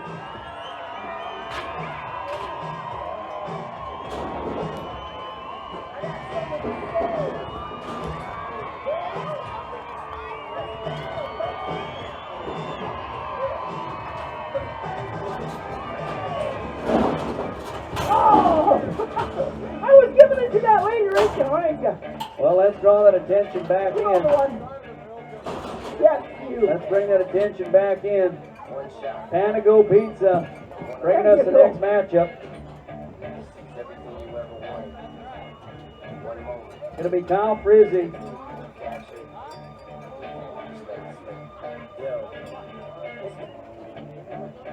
We're going to try building this again. All right, Kyle. Moment's all yours, partner. 38 years old. A cowboy that bring his return just 2 years ago. After a decade's hiatus from the bull riding game, he'd finish up the 2022 season in the 21st position of the BRC. He'd find himself battling it out in the BCRA to try and find his way to the finals once again. The return would come because of the effort following a fallen friend as he comes back to us in the bull riding. It is as a proud father and trying to ride for a little bit of day money to get on home. So fans, this is where we come together for a man that is a many-time qualifier on many occasions to many different finals. And as he brings the heat tonight, it is out of the Panago Pizza Buck and Shoot, and the bull he's going to match up with goes by the name of Longmire. All right, Kyle. 6-year-old Bucker. Here we go. Kyle Frizzy. Bam! Oh! That is what the power of the people is. Hey, Smithers, we just rode a bull for the first time this weekend.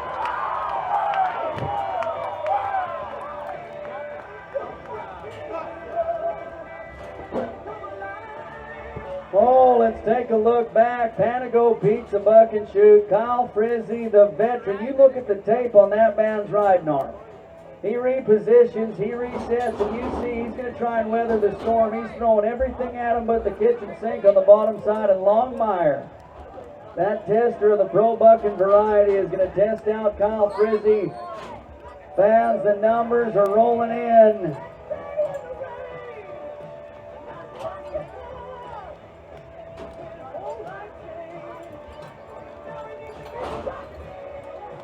Well, fans, we can celebrate him again. How about 79 for the veteran? All right. Going to take us to Brandon Loring. Finished up the high school season in the number 8 position at the Canadian High School Finals. As you get a look in, so we saw all the little kids going down through with their bull ropes. So now as we move to the big kids, it is the exact same tool utilized for the grip strength. Well, you just saw Kyle Frizzy unleash the beast for 79. And as Brandon Loring goes to take that final wrap, you notice any little bit of shifting and changing can make things extra interesting. Matching up with the Iceman, the Gray Muley can pack a pretty big punch. So Brandon Loring's going to have to slide up on that hand and have everything sitting ready. As you can see, that bull ain't fooling. Iceman. You better have ice in your veins.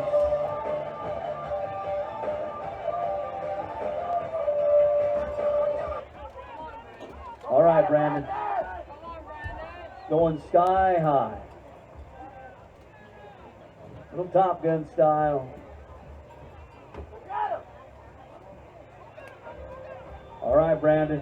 Coming down to these moments. You see one bull ride, you want to see another. So fans, you get ready to unload the steel with them. Let's go.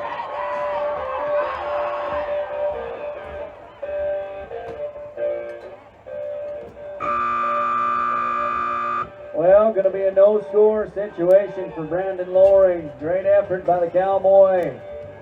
No money for the night.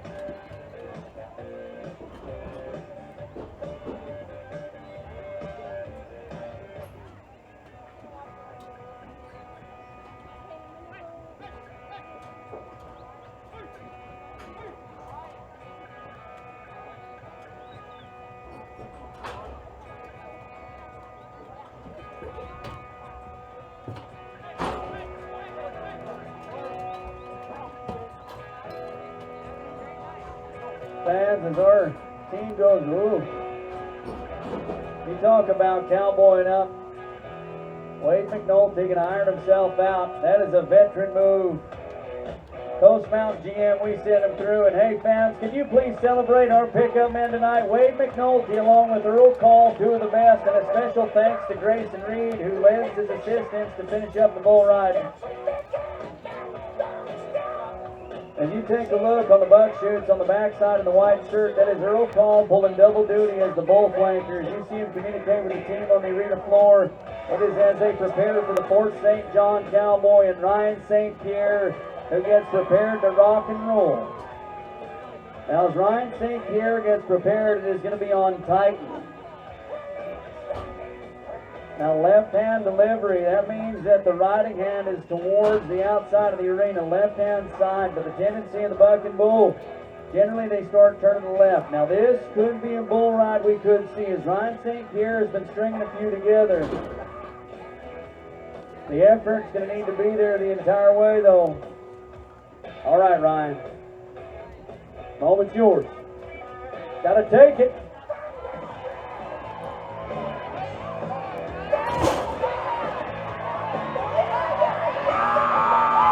Oh!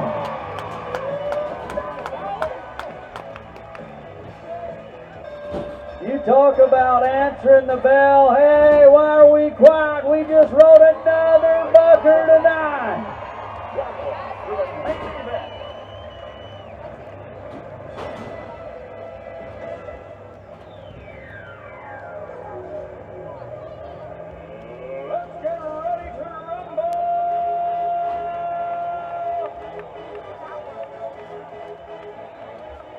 Well, we'll set him down at number 2. 73-point score. 73 for Ryan St. Pierre.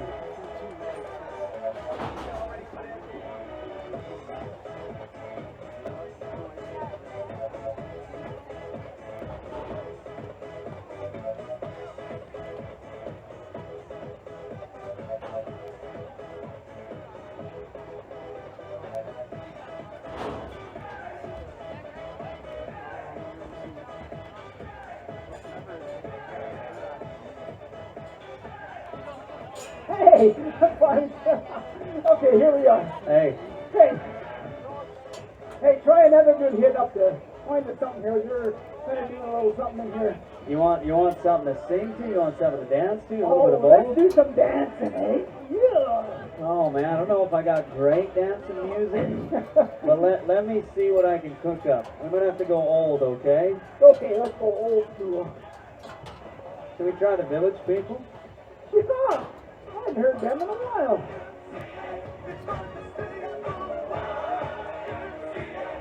Oh. I know you got the pieces Hey. here. Hey, come on. Turn it up a little bit, dog.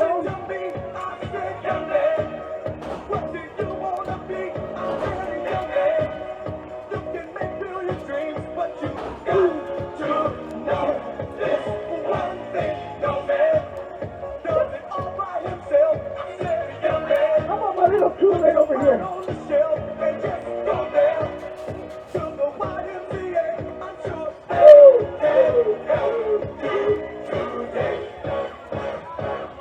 Yeah, here we go.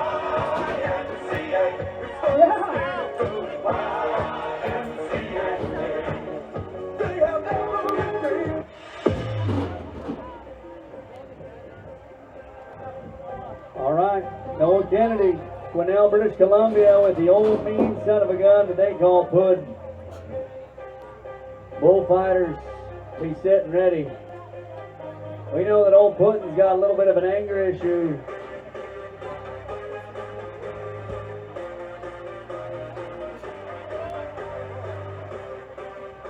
Now, as it goes for Noah Kennedy, this will be the first year in the Cowboys campaign as him and his brother Azariah join us. But here's a fun fact about the kid you're looking at inside of there. That is considered a bronze glove boxer. This kid's entire life has been circulated around every contact sport he could find. And as Noah Kennedy goes to heating up that bull glove, it is as a former football player, the former boxer, but today he finds himself climbing aboard a bovine buster that they call Puddin'.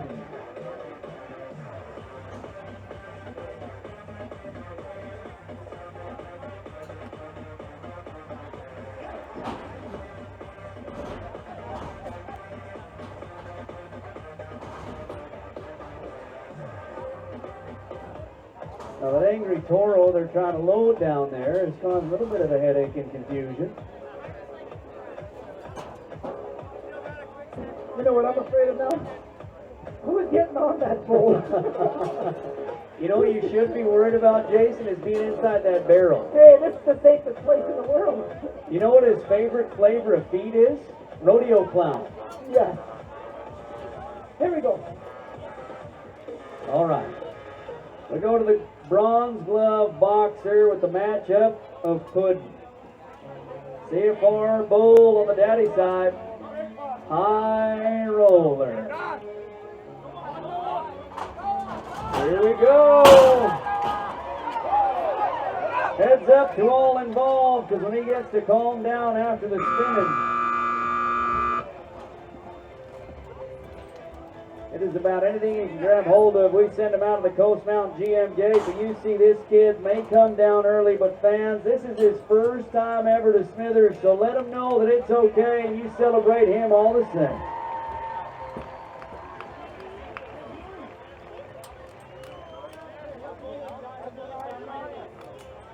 Well, fans, we idle at a moment. We do have a redraw situation as it goes. So before we go to Azariah, heads up that they've redrawn the green ticket, going to be 858971. That is 858971, and they've redrawn a blue ticket. It is going to be 828721. That is 828721 on the blue side, and that is 858971 on the green side. So there's the heads up to everybody.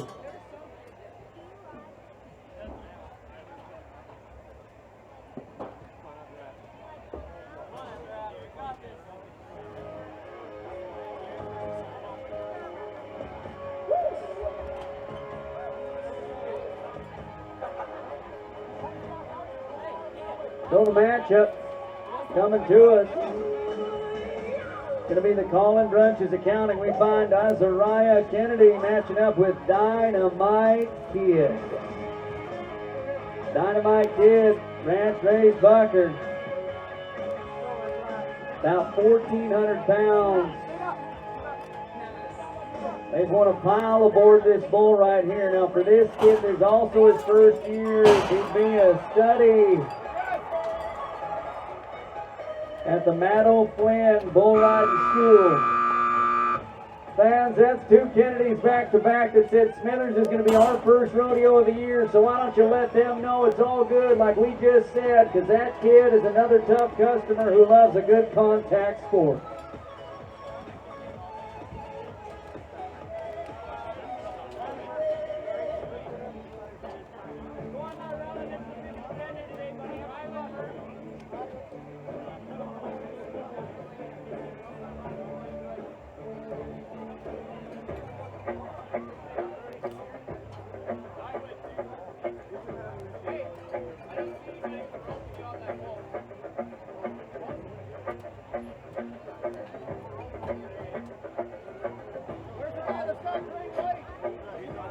Got an awesome little flat-horn white bull that they call Ragnar.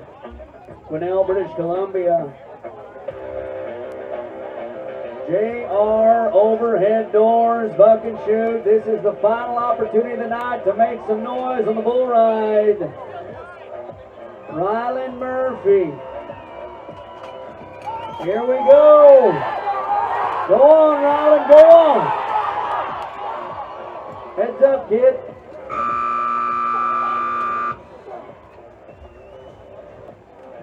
Ooh. And some of these buckers, you got to be about outside your mind. Oh man, the bull ride.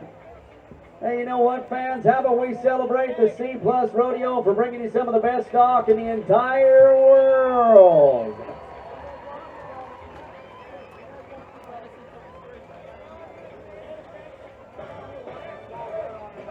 All right, now everybody along the fence, we suggest here that you back up, and if you're inside the arena, we suggest you get on out of here, as this bull we're going to cut loose is one mean old son of a gun. You saw him hunting the gate. I was going to get on him. Yeah, for sure you're going to get on him. This was the one you said, hey, I'll totally take a twist at him. I want to say, this was quite an evening there, Smithers. Woo-hoo! Hey, Tom, what a day, buddy. Well, fans, we do have some awards to hand out tonight. But before we get to that, we got to thank all the great partners that get us here, including that bull riding sponsor, Shooting Star Amusement, Starlight Northern Transportation, along with Stelcon Industrial Services. You take a look at the bull ride, and right there you have it. Kyle Frizzy, the veteran, 38 years young, the cowboy. He takes the victor tonight, as it would go. As we go to handing some awards down below, I want to thank the team that's worked with us. C Plus Rodeo, the superb effort on the